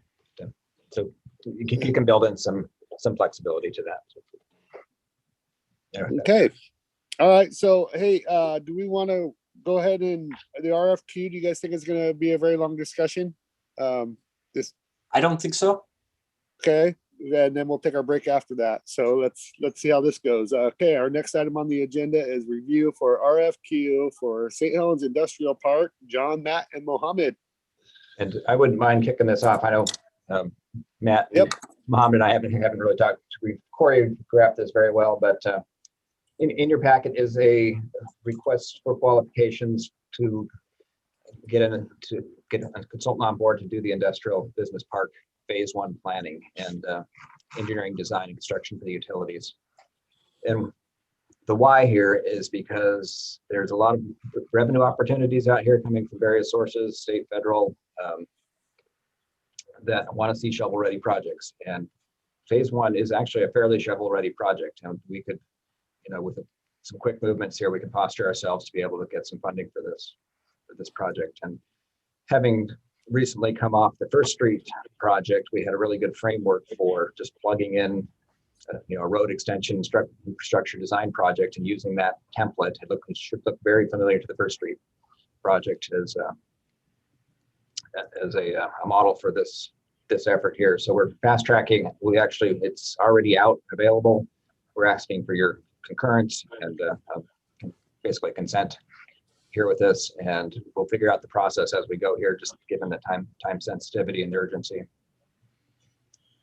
Mohammed, what do you got? You got something to... Well, to add to what John just mentioned, so we're looking for a request for qualification. We are in the process of looking at potential solid companies that can help us go through this project. As you council members and Mr. Mayor know, we have a lot of great projects going on already on the waterfront, and this is an opportunity to continue that path and try to execute on these great properties that we have. So from just kind of simplified frame or methods that we're looking at into this particular RFQ, where we can leverage some of the assets we have, and through this knowledge of these experts, they're going to help us. We want to look at 4 different areas: analyzing the parcelization framework, so we can have some experts look at the actual parcelization plan and start looking and dividing those into small phases that are manageable and measurables. We are going to look through this process also on assessing the infrastructure needs to develop a list of projects that we are able to tackle on kind of 1-by-1 basis. And through these projects and execution of these phases, we're looking at an estimation of basic revenues or revenues we can generate from these various projects through funding tools or grants and existing city resources, etc. And last but not least, we will try to also analyze funding alternatives on top of the process that we're following through this methodology. So it's a combination of multiple things that's going to go over, I think, very well. So me, Matt, and John, we wanted to kick the ball rolling in this particular industrial park and move forward and continue bringing the city to the next level. Sure. And Matt, so on financial side of things, with the urban renewal being that and it being an opportunity zone and kicking off this project in relation to our urban renewal, could you explain to the council, like when we're throwing money into these type of situations, how the return comes through that urban renewal, and we're kind of like feeding both machines, not only redeveloping, but... Yeah, so I mean, this is clearly just for phase 1 right now. There is a stipulation in the agreement that says if we like working with the contractor and things progress great, we could use that same contractor to do phase 2 and 3. So this isn't touching anything on the water per se, and doesn't get to the edge or anything. It's really just that phase 1 approach. And the urban renewal, any money that we put in there obviously raises the value of the property. So putting the infrastructure in makes it more enticing for businesses and companies. Makes it easier for CSET to market, as well as the port property to market.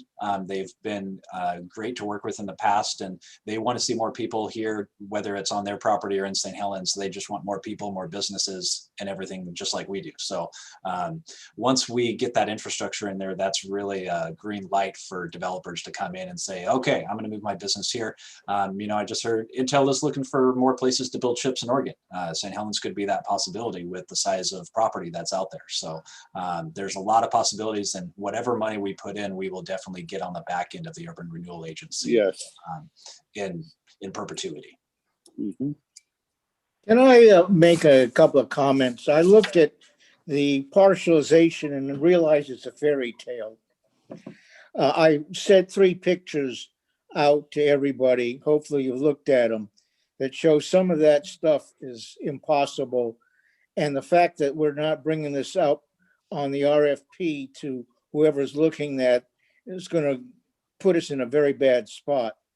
About a year ago, we rented a piece of the waterfront to a tug company to tie up its tugs and equipment, and only to recently find out that it's so polluted underneath there that we can't. And yet the pictures that you indicate shows that that whole waterfront's okay, and yet the DEQ and Army Corps has got that whole thing polluted. The other thing is a couple of the cores that Mole Forster put down on between the levee and the river show that you've got a problem. So all that partialization, you really can't build anything on. Councilor Topaz, can I have you pause for a minute, because I need to correct you on what you're talking about. We're talking about phase 1, which isn't near the water. It's Castor Road down. Allow me to speak, Councilor Topaz. What you are saying is only partly true. It's not a fairy tale. This is a well drawn up parcelization going down Castor Road, which would be the old entrance into the mill and stopping right there. It is identical to our First Street project. If you listen to the presentation, which was very well, thank you staff for all the work you're doing. Now you're twisting and plotting and making these gentlemen look bad in public and trying to make yourself look good. And that is not okay. And we'll be discussing this in a little bit, but that is not okay. Mr. Mayor, if you listen to me first. No, and I did. I'm talking in pieces. I agree. Did. And I'm behind. You're cutting me off. I know what you're saying is false. Let me finish up. One of the things that was presented by Mole Forster last time, and that was this has nothing to do with Mole Foster. Time out. This project has nothing to do with Mole Foster whatsoever. Well, listen to the data that I'm giving you. Councilor Topaz, you're out of order. I'm giving you the reference. Matt, mute him. He's out of order. Councilor Topaz, I will give you a chance to stay focused on what is being presented, which is the discussion is the first phase of the mill property. If you'd like to talk about the first phase, which has nothing to do with Mole Foster whatsoever, you are allowed to speak. Now I'm going to unmute you. Wait, you're muted right now. I'm going to unmute you. I would ask you to stay focused on the topic, which is the first phase of the mill property development. Okay, Matt, go ahead, unmute him. You have to unmute yourself, Councilor Topaz.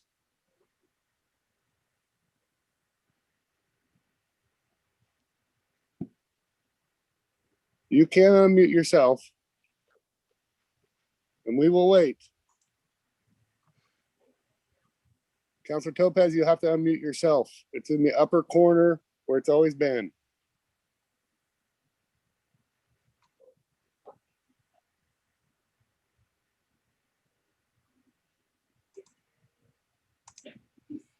There you go. Let's go back to the first phase. And my first question, Thank you. What do we plan this whole operation or this whole mill area? What industry are we going to look for? What is the overall view of this whole industry? And what's our timeline? And I started, when I was interrupted, about Mo Foster's presentation last time about the cooling pond. One question was asked of them, what are we going to do with the sewage plant? And they said it has to go.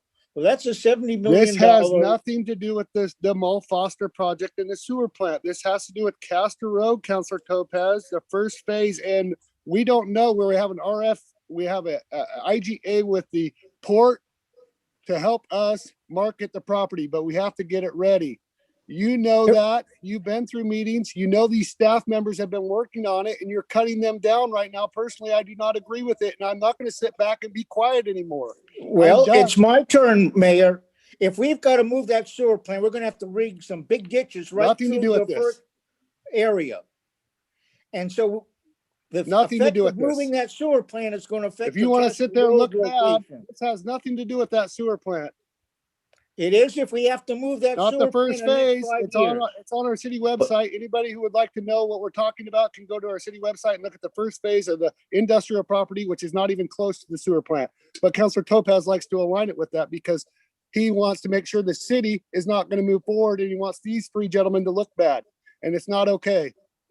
If you don't move, if you don't go ahead, allow ground for the repair of that sewer plant and the ground for the rest of the community to communicate to a sewer plant, you're going to rip up this industrial site big time. Nope, that is not true. Not even close. I'll let in the engineer relation take to the care of first it. phase of If this that's your development and the sewer unengineered plant. discussion, go. Councilor Topaz, do you have any more to add to the discussion? Yes, I have. I've got quite a list here. Point of order or a question before Councilor Topaz? Absolutely, Councilor Berkeley. Yes.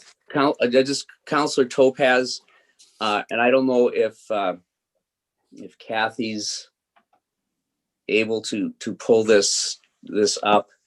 I recall that the council approved the parcelization plan at a council meeting earlier this year, and I'm just curious. I don't know, or Councilor Topaz, if you recall how you voted on that, or if again Kathy or somebody can pull up the what the vote was on that plan.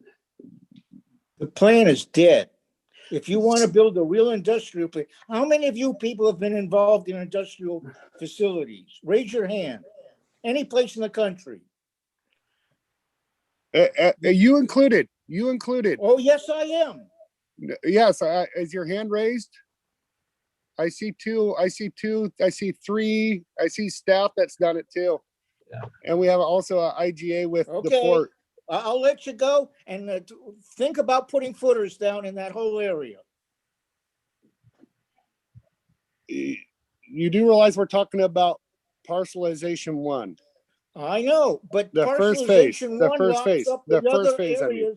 If you don't do that right, this is a whole project, and you're starting off the little blocks rather than the big area. So your design process is wrong, is what I'm telling you. Councilor Topaz. Go ahead, Councilor Berkeley. Councilor Topaz, I am, as I think many of us are uncomfortable of the interchange, and we hope that we can, but I sincerely would like to know, Councilor Topaz, if you recall what your vote was on the parcel when the council approved. I was against. Parcel. You did vote against it. Yes. Okay. Thank you.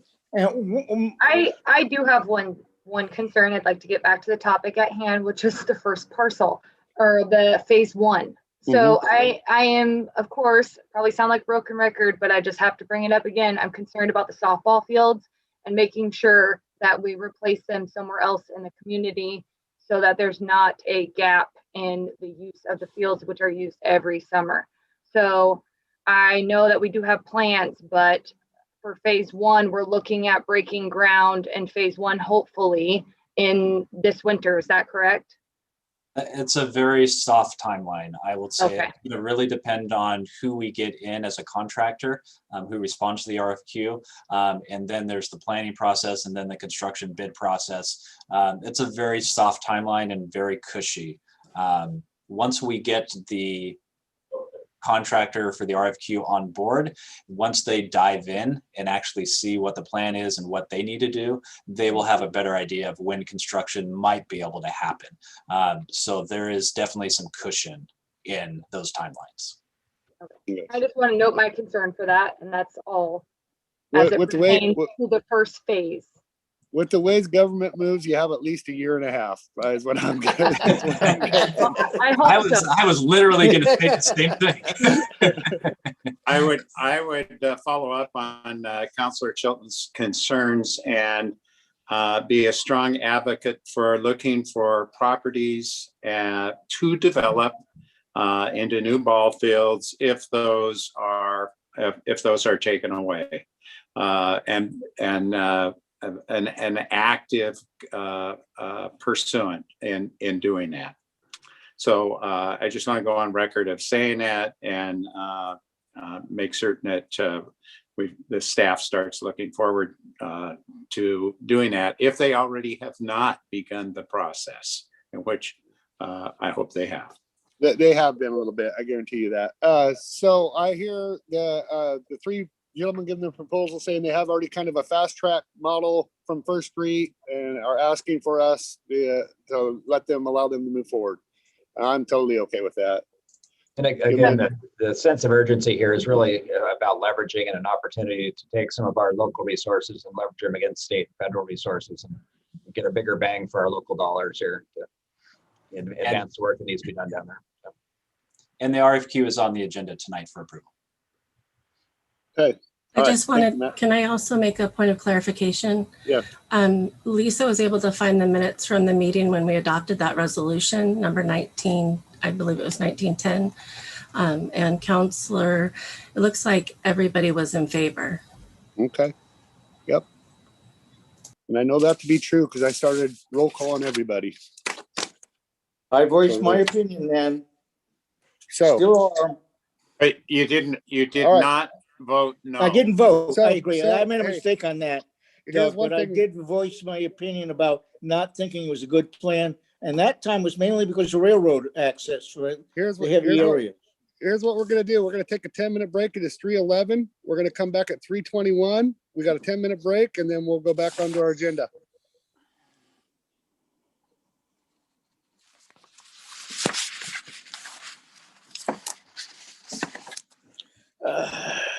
Okay.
Okay, I see everybody's back, so we'll go ahead and go on to our next item on the agenda, which is discuss discipline of a public officer. And before we do, I have a public statement I'd like to read. The City of St. Helens City Council regarding Councilor Stephen Topaz. The City Council recently was presented with a comprehensive report on the result of an extensive investigation into the alleged conduct of Councilor Stephen Topaz since he became a member of City Council in 2019. The investigation was initiated in September 2020 after several members of the public, staff, and vendors raised serious complaints about his behavior. At an open meeting on April 20th, 2021, Councilor Topaz had an opportunity to respond to the report's findings. During the investigation, he was contacted 8 separate times to be interviewed about the allegations, but chose not to participate. That was disappointing as his lack of involvement caused needless delays. Then, when given at least 3 additional opportunities to provide counsel with an explanation for his actions, rather than address the specific issues raised, his responses were less than direct and sounded self-serving. The executive summary findings of the investigation report have been made public. They show that Councilor Topaz engaged in activities which are not appropriate for a member of council. The City Council accepts the report and commits to address each concern. The details of the report can be summarized and excerpt from the executive summary of the report that says, there is significant credible evidence that Topaz has bullied staff, attempted to engage in adverse behavior against staff members based on her gender and his own personal prejudice, and made derogatory statements about staff publicly and privately based on his gender, bias, and personal prejudice. There is also significant and concerning evidence that Topaz has made untrue and unfounded statements or admitted significant information in his statements about the city, its project, and its employees, both publicly and interpersonally, which could have the effect of creating false impressions in the minds of others about city staff and projects. Topaz had made offensive public statements about citizens' race and disability. Topaz has attempted to bring the city's focus and resources to his own personal property. These are all serious concerns. In addition, the investigator noted that multiple witnesses reported that Topaz told them that he had no intention of working productively with anyone at the city. The City Council is greatly concerned that Councilor Topaz's actions have created a negative workplace environment for some staff members, resulting in the loss of productivity. It was reported that some members of staff fear that they will be the next person Topaz attacks publicly. Councilor Topaz's unwillingness and inability to explain or specifically address the allegations and investigations findings also causes the City Council great concern. The City Council values its employees and strives to maintain a workplace where employees are enabled to do their best work on projects that further the interest of the entire community. The City Council is now considering available actions to discipline Councilor Topaz in the light of his conduct of apparent refusal to take any accountability for the investigation findings. The options are limited. The council lacks authority to do more than to publicly reprimand him for his actions, make the public aware of the issue, and consider changes to policies and procedures to produce protections in place to prevent further issues of this nature and to sanction future bad behavior. The council is committed to establishing and apply the same moral ethical standards of behavior we expect from our employees to all council members, as you, the members of the public, are entitled to demand. And I will state this, that we just had kind of a clear example. If you were watching just prior to, I signed up to serve you, the citizens, not have a reality show. Now, I would like to pull up Google Earth just to show what just transpired. And I'm going to allow it to come up. And Councilor Topaz, we are referencing, we're going to follow a little hand here, coming down from Old Portland Road all the way down, straight down. Yep. Now that right there is phase one. Councilor Topaz is trying to mix this project and make us look incompetent with the lagoon clear over here a quarter mile away, talking about Mull Foster and waterfront toxins. He had no right, and that's why he was muted. And there has been a number of these type of incidences that have happened throughout that we have just let slide. These what are written down here today for you, the viewing public, are serious allegations, and we take them with the utmost urgency. And we are going to talk about policies and procedures, and how we could potentially move forward today. So I would like to start off by again apologizing to the staff that we do hear you. We are moving forward on this. We know it's a slow, arduous process, and we are committed to discussing and putting in place protections for the future. So would any other counselors like to talk about disciplinary issues and maybe even moving forward? Now would be the time to. Well, Mayor, I just want to weigh in just a bit, and this is very unprecedented, but it's something that I feel that we owe Councilor Topaz and our citizens.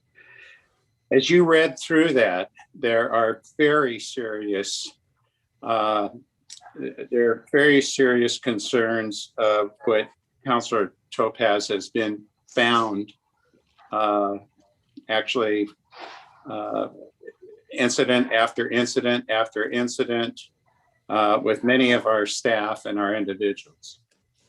I know that this is going to go forward and cause the public, it's going to cause humility not only to the entire council, but especially to Councilor Topaz as it goes forward. As it becomes public, more things will surface. It's to me going to be a dark shadow that is going to also be very costly and financially, and it already has been very costly financially to the taxpayers of our city and to the council, who has a due diligence to resolve this issue. So with that, I went over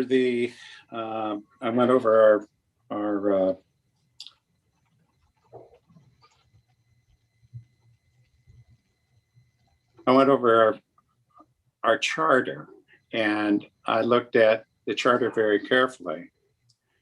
And there's ways to resolve this very quickly right now.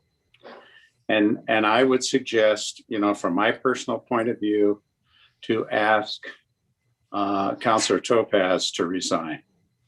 I am encouraging him to resign on his own accordance because of what this is going to cost the city, and in humility, what it could cost him. I'm just offering that from my point of view. I would like to be done with this like now. And so I would offer him that concern of ending this and just asking him to resign. And I would like to know if any other counselors at this point share my concern. This is going to be very consuming as we move forward. And I would like to ask Topaz to resign, because I think that there's going to be a heavy toll on everyone. I'd like to have other counselors weigh in on that. That's just my issue right at this time. Well, I guess I would be second, because I would be like have a longer history with Councilor Topaz and along with Council President Morton. And yeah, I would definitely ask that he would too. It is very unproductive as far as you do. I work for the same citizens that voted for you, Councilor Topaz, and we are constantly trying to move the city forward, and you are continue to interject half-truths and deception into everything that we are doing. And we know what we're doing, but you're making yourself look good by the clear example of what you just tried to do with the small Foster findings and talking about pylons in a lagoon, which has nothing to do with where there used to be houses on that property, Councilor Topaz, phase 1. That Castor Road was lived on. You don't understand anything what you're talking about, and you brought that to the public as you're serving the same citizens I am. And you continue to do this, and you have obviously a bias against employees, and it's been very noticeable. And we've all witnessed it. As a matter of fact, there is reference to video evidence. What the report that we've seen, most of it is video evidence confirmed.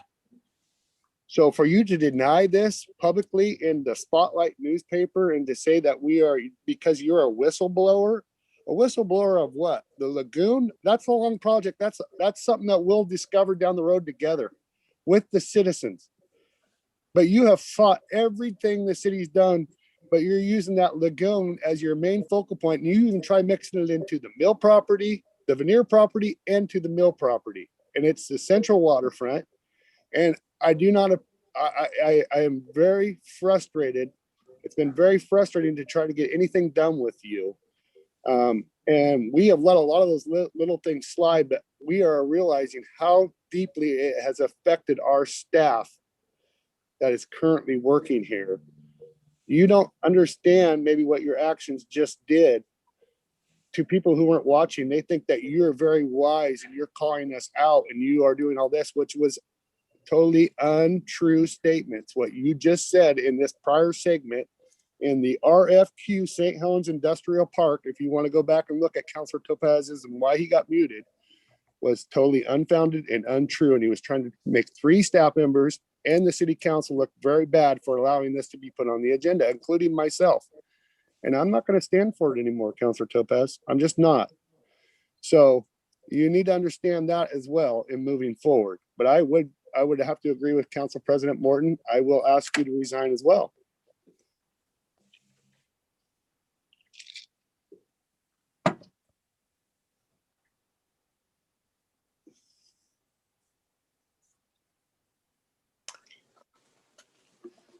Unless Councilor Chilton was ready to say No, go something, ahead. I'll go speak, after you. or I'll go ahead. And there was and pardon me if this might take some time or for pauses. I'm trying very carefully to express my issues or my thoughts on the issue, and trying to couch them in the best way. I know, though, no matter how I might try to express them, they'll be interpreted by people as they'll be interpreted. First, as a newly elected member of the council, I was familiar with some of the issues in the public arena at council meetings, and aware of a number of the statements that Councillor Topaz had made in the press. And I frankly was, I did not agree with much of what was said. And I think that much of what was said did not reflect what I thought I had heard at meetings, or reflect what I had read about through documentation provided by the city that was available on the website. And I thought at the time that perhaps maybe there was a clash of personalities. There were times when I thought that, yes, Councillor Topaz was maybe rocking the boat a bit to shake things up, because he also was serving a first term. And I mean, that is something that I came on council with, not to rock, but to ask about things and do things. But I have always thought that it is extremely important to do so in a way that does not try to blame people, does not try to shame people. Yes, do I have issues sometimes with other council members or city staff? They know I do, but I try to address those issues in a behind the scenes way, but yet to raise the concerns in public, because I think it is important to honor the dignity of everyone. What I did become, though, so then now as a council member, when I was made privy to the report, I became very concerned and alarmed by what I found out concerning treatment of city staff, and the impact it had on the public reputation of city staff and on the internal workings. And that profoundly disturbed me. I think there is no question that we have to take some very strong steps that, and I don't know that I am at the place where I would call on Councillor Topaz to resign. I would ask Councillor Topaz to follow his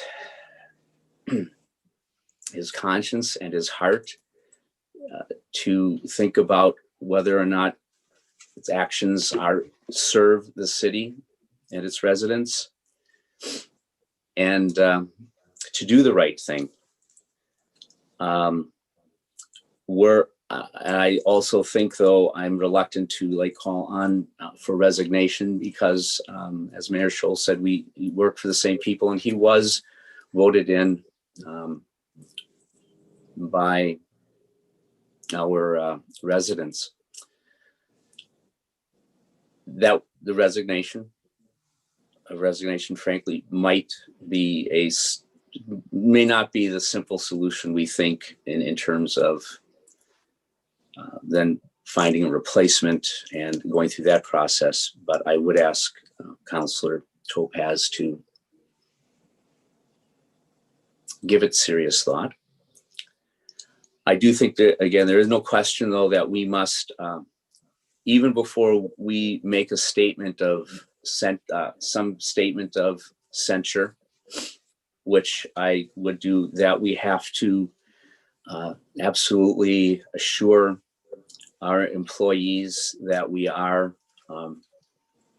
protecting their right to a safe workplace, and that should Counselor Topaz choose not to resign, that he will have a right as a counselor to perform his duties, but that we need to take steps to put processes or steps in place to assure that as he's doing that, that the safety and dignity of our employees is assured.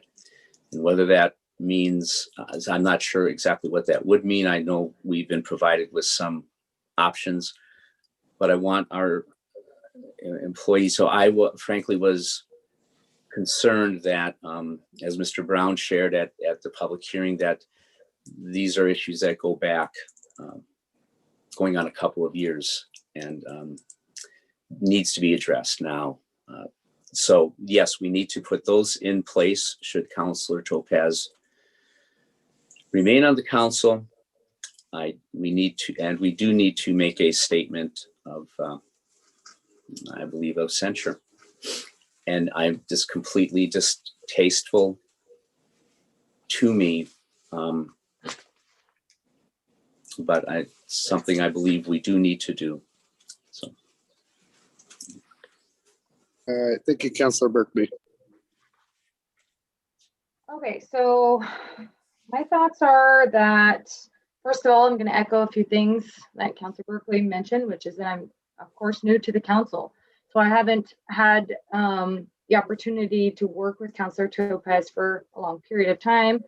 And I just don't feel like I can really make a judgment call based off of the time that I've known him and all of the other things going on. In addition to that, I don't feel like I can ask for his resignation right now. As many of you guys know, I'm an addiction therapist. So my job is to help people with second chances. That's literally what I do every day. I watch people come from the bottom of nothing back to the top, and that change that can happen is so monumental, and it spreads like a wildfire to other people. And I just really hope that I can see that change in Councilor Topaz, and I hope that with this second chance that he will be given and an opportunity to learn from this experience, hopefully, that hopefully it will influence other people in his circle and his circles in the community to also change in the same light.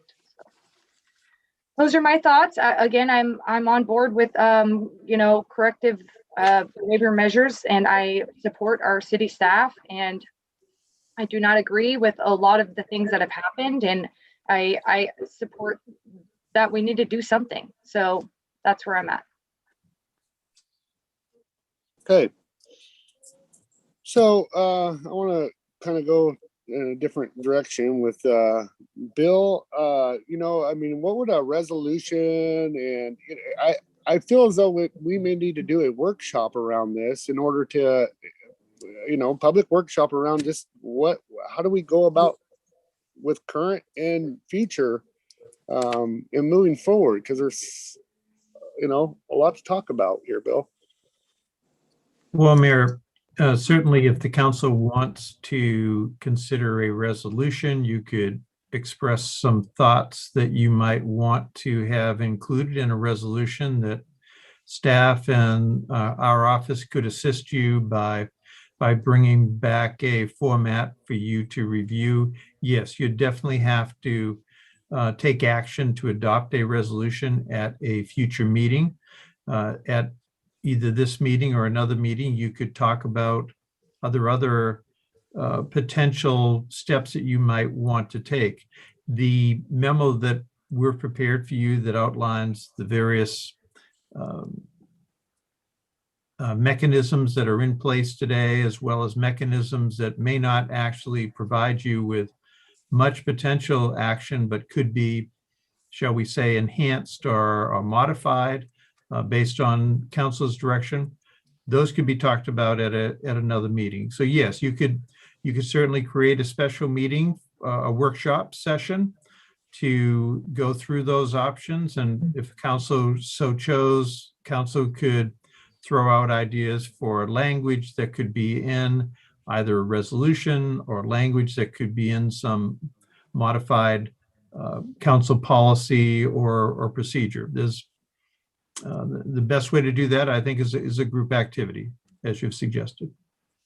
Sure.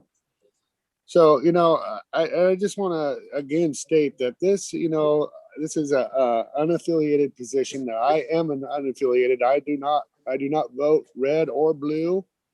I serve the citizens. This is not political posturing. This was actually a very thorough investigation. And these findings are factual. I want to state this very clear. This is not to quiet a whistleblower, as an article was written by Councilor Topaz, or his statement to the Spotlight. This is not to quiet you about whistleblowing. Like I said, we can talk. The lagoon is a long ways away, and that's the only thing that you got to reference. And because of our meeting didn't meet actually an executive session, because it wasn't meaty enough to even do that. It should have just been a workshop. And we invited the Spotlight anyhow, and the Chronicle to that, because we did announce that. But we learned a lot since then, haven't we? And you continue to reflect back on your one little thing. And so I just want people to have a full understanding that this is not about political posturing. This is really, really happening. That's one thing I try to pride myself on, is the truth, and try to align myself real close to the truth, because sometimes I get my own way and I maybe head down a little direction. But this has been very slow, methodical. Councilor Topaz has had multiple opportunities to respond, and I'm going to give him a chance to respond to what he's heard from each and every one of us councilors. Councilor Topaz, you are more than free to respond to anything that you've heard us discussing to this point. My attorney will give you my response. And that has always been his response. And his attorney was on leave multiple times through this investigation, which has been going on. And this has been kick the can down the road. This is what's really happening. And I'm not slandering him, because it's actually truth. It's in the findings. It's actually in the findings. So this has been, and again, in our statement, this is exactly what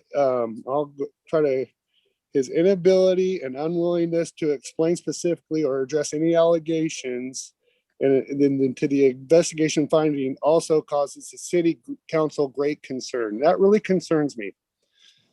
And again, I would ask that the two other councilors kind of consider that this was a very thorough investigation.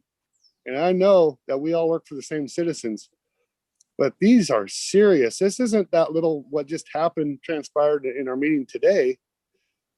These are day-to-day operations when you're not around. Sometimes this stuff's going on and being said behind the scenes, and you're not seeing it. This really happened. Okay? The severity of this is extensive. And that's why Council President and myself were like, yeah, that would be probably the easiest, for Council Topaz. I'm not doubting that these things are not happening. I just want to clarify. I do not doubt that. I believe the investigation is very compelling. I believe we need to stand up for the city employees. I just want to make that. I'm not calling you out, because you don't know what you don't know. And I get that, Councilor Chilton and Berkeley. I do. I get that. And if I, again, if any citizens out there would like to ask of the other two counselors that were sitting on at the time, which would be Councilor Carlson and Locke, feel free. They were part of this. I mean, just feel free. You voted them in too as well. They're not, these are our two new counselors, but feel free. They were part of this investigation as well. So in moving forward, I did give Councilor Topaz another chance to respond. he said his attorney. Okay. And moving forward, I'd like to set a date sooner than later to have be able to sit down with our attorneys and get this a resolution maybe drafted up that we could bring to a later meeting, and maybe policies and maybe all the above. Maybe all the above. Mayor Scholl, I'm also wondering though, in terms of what we were thinking about in terms of trying to assure our staff that there, that they are there things we can do even before we come out with the censure to in place to again to ensure our staff that as soon as we can, we are putting Councilor Berkeley, yeah, I don't mean to interrupt, but I'm very adverse. I'm very adverse to that, and the reason for that is that I feel that we need to consult with our counsel, our legal counsel, to help us and aid us through this situation. Otherwise, we're going to make ourselves vulnerable, and we don't know where we're vulnerable. And it's a very touchy kind of thing. And I just want to go back and suggest to Topaz as a friend that it's what I would suggest to a friend, to my son, to my uncle, to anyone, is that consider possibly resigning, because this is going to be a long process, and I can tell you it's going to be lengthy. We're at the tip of the iceberg. We have not even just started. It's going to be lengthy. And just as long as Councillor Chilton and Councillor Berkeley know that this is where the bulk of our time is going to be. And so I know that's going to happen, and I can see it. And I wish we had better things to do, but we don't. So I'm going to ask a question of the attorneys, Bill and Matthew. I don't know if you would be in on this at all, but maybe would be, is this something that we could hash out in probably a 2-hour session, public session, that the discipline and also protections for further, and get the language, and maybe if it had to, and then adopt it in a meeting, if it became a resolution in a public meeting, the next public meeting, is this something that we could do? I think it's possible, Mr. Mayor.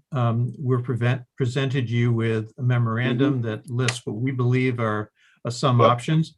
If you gave us some direction that there were certain elements of that memo, certain policies or procedures that you'd like us to develop some drafts, maybe we could prepare some that would be minor adjustments to major adjustments, and we could bring those to you at a meeting. We can draft up a draft resolution for you based on the investigation. That could be done in a very short order. Okay. And then, I mean, like, there's resolutions for other cities who've had issues with rogue councilors and mayors and stuff. I'm sure out there, and I think there might even been one reference, but maybe we could pony off of something like that. And sure, so.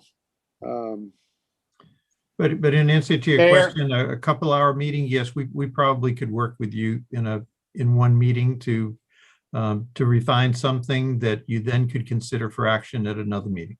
Okay. So my question is could the timelines on meetings, could the one meeting that we have become an executive session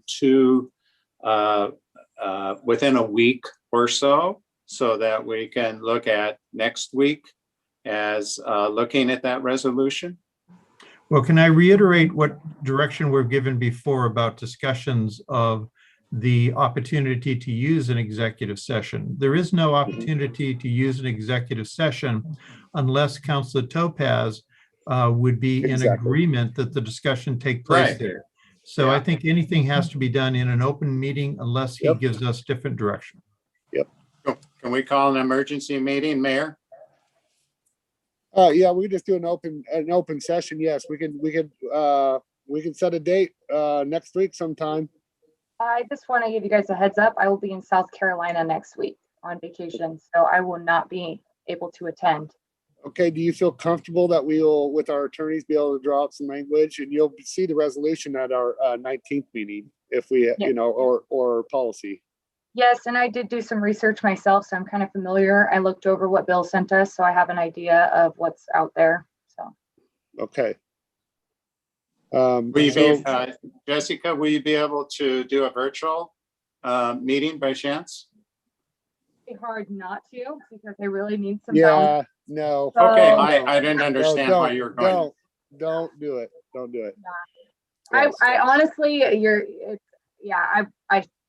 shouldn't. Just don't, Jessica. You're okay. You're okay. Okay. I had no idea what the issue was. It's vacation. It's not fair.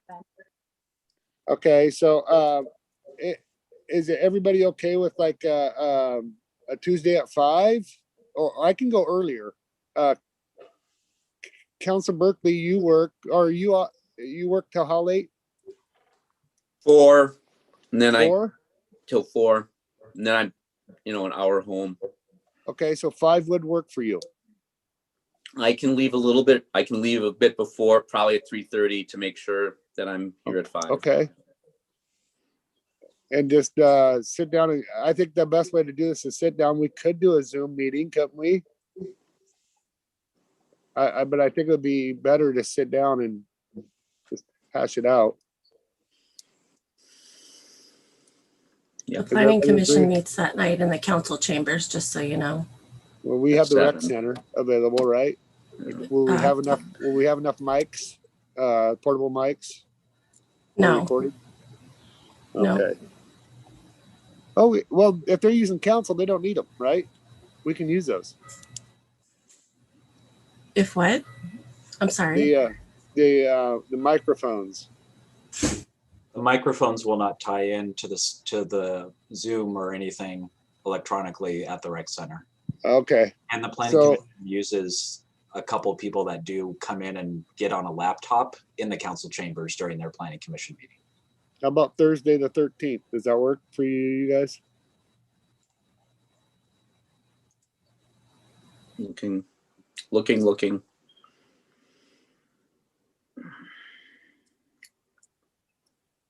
That's okay.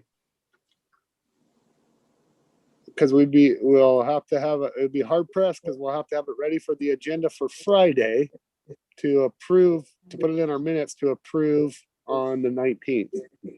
And that's why I hope, I don't know if that's enough time. Do we need to go on the 10th, Monday?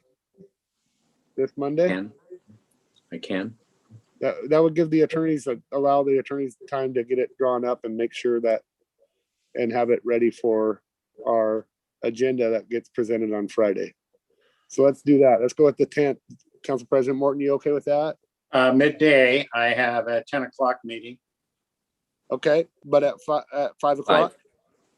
5 o'clock, Monday? What, is this gonna be through Zoom? I just thought about coming down to City Hall and sitting there. Kathy. Okay, Yeah. that'll work. Yep. And of course, we'll link up. So 5 o'clock on Monday. Councilor Topaz? I'd have to check with my attorney. I cannot answer for him. Okay, well, this is also a future policy making, so that's why I'd like you to be involved. You are a counselor. But yes. Understand. Yes. And then, so it works for us, yes. Okay, so we got it set for May 10th at 5 o'clock, City Hall, Council Chambers. Okay, so, yes, now we're gonna go on to our next item on the agenda because we'll be discussing this further at that time. So our strategic action plan update. Thank you, Mayor. Just a couple things on the agenda for tonight. You'll see two memorandums, one for the St. Helens Police Association, another one for the ASME Union Association. Those are changing the effective date of the salary schedule changes from July 1st to June 16th. And the reason we are doing that is because with our new financial software system, it does not allow us to do mid-month changes in the middle of a payroll, which we changed our pay period schedules from the 16th to the 15th of the month. So this is just aligning the salary schedules with the pay schedules. So if there's any questions on that, I'm happy to answer, but those are the memorandums. And then the only other thing I wanted to mention is tonight is the first reading of the ordinance for the Public Safety Fund in fee. And I wanted to thank Council Berkeley for emailing John and myself some questions regarding the fee. And just a reminder to folks that the ordinance is not passing any kind of fee on to any kind of residents or customers. At this time, it is quickly putting in the mechanism for the public safety fee and the fund as part of a broader funding plan. The ad hoc committee met last Thursday and reviewed two options that we threw out to them for financing the plan through a bond, as well as some other funding dedicated revenues to lower the monthly cost to customers. So we will be reviewing that information with you as a city council at the next city council work session. Sounds good. Mayor, and if I just reference just a little bit about what I had emailed John and Matt, I think I CC'd you on it. My question was concerning the fact that I thought we had given direction. We used the word public safety fund, and then when I saw that the actual resolution said the public safety fee, I was seeking clarification about that. And because I had been under the impression that the actual establishment of a fund would also require council approval. I understand that that can be done administratively. So that was what I was seeking clarification on, because I did want people to know that, as Matt has said, this gives us the authority to impose a fee, but we have not made any decision that we are or what the amount will be. So thank you, Matt, for referring to that. Yep. And that's all I had. Okay. City Administrator's report. John Walsh. All right, thank you, Mayor. And yeah, tough day today. Tonight at 6:30, we have an urban renewal plan meeting. So I wanted to, we'll go over that agenda. One thing I wanted to talk about, that at the last meeting, we did a urban renewal budget committee meeting in advance of this meeting, and that you elected a chair and a vice chair for the budget committee. So there'll be a piece of that meeting at the beginning where we go through chair and vice chair, where you're doing it for the budget committee, just like we do for the council and the regular budget committee. So you'll be doing that exercise over again. So, and Councilor Morton was the budget committee, urban renewal agency chair, and Councilor Chilton was the vice chair. So, on some other matters, the Smith timber sale, our 92-acre timber sale is out for bid right now. Bids will be due on September 26th, or not September, I'm sorry, May 26th, later this month. In advance of the June 2nd meeting, you'll have that bid in front of you for review and possible acceptance. The timing, the market seems strong, and all is well on that front. The river projects all of them are moving really nicely. All the consultants are on board. This mill, phase one with the mill, is really about shovel readiness and trying to get that status that is going to be more coveted to receive funding from state and federal, I mentioned a minute ago. Working with the Main Street folks on moving that along as far as they're getting their board recruitments and all the things we've been talking about as far as compliance with our MOU. So that's going really, really well. Pleased to see that our high risk category, or extreme risk, went back to high risk, going back to high risk. That help out our businesses there. The council may not know that the governor had issued $20 million across the state for those counties that were in the high risk status. So in Columbia County was postured to receive $500,000 and some change. So we're, kind of having to check on what that means, but it's good that our businesses aren't going to have to suffer through that extreme status in our community as well. I met with Councilor Chilton last week to talk about tourism. That was a good conversation, and I would welcome any other councilors that want to do the same to get with me with your ideas about tourism and then constructive criticisms to how we can change and be more responsive. We talked about, with Councilor Chilton and I talked about sports being an avenue for tourism, which it certainly is, having league play, team travel, that kind of thing. And I know that our contractor and rec department have been talking about things, but ways to make that, to build that and make it better.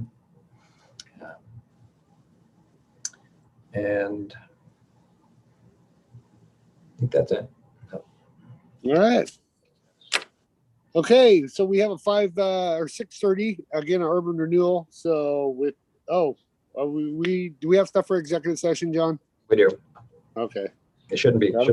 Forgot about that. So we are going to be going into executive session under ORS 1926602E and H as previously announced.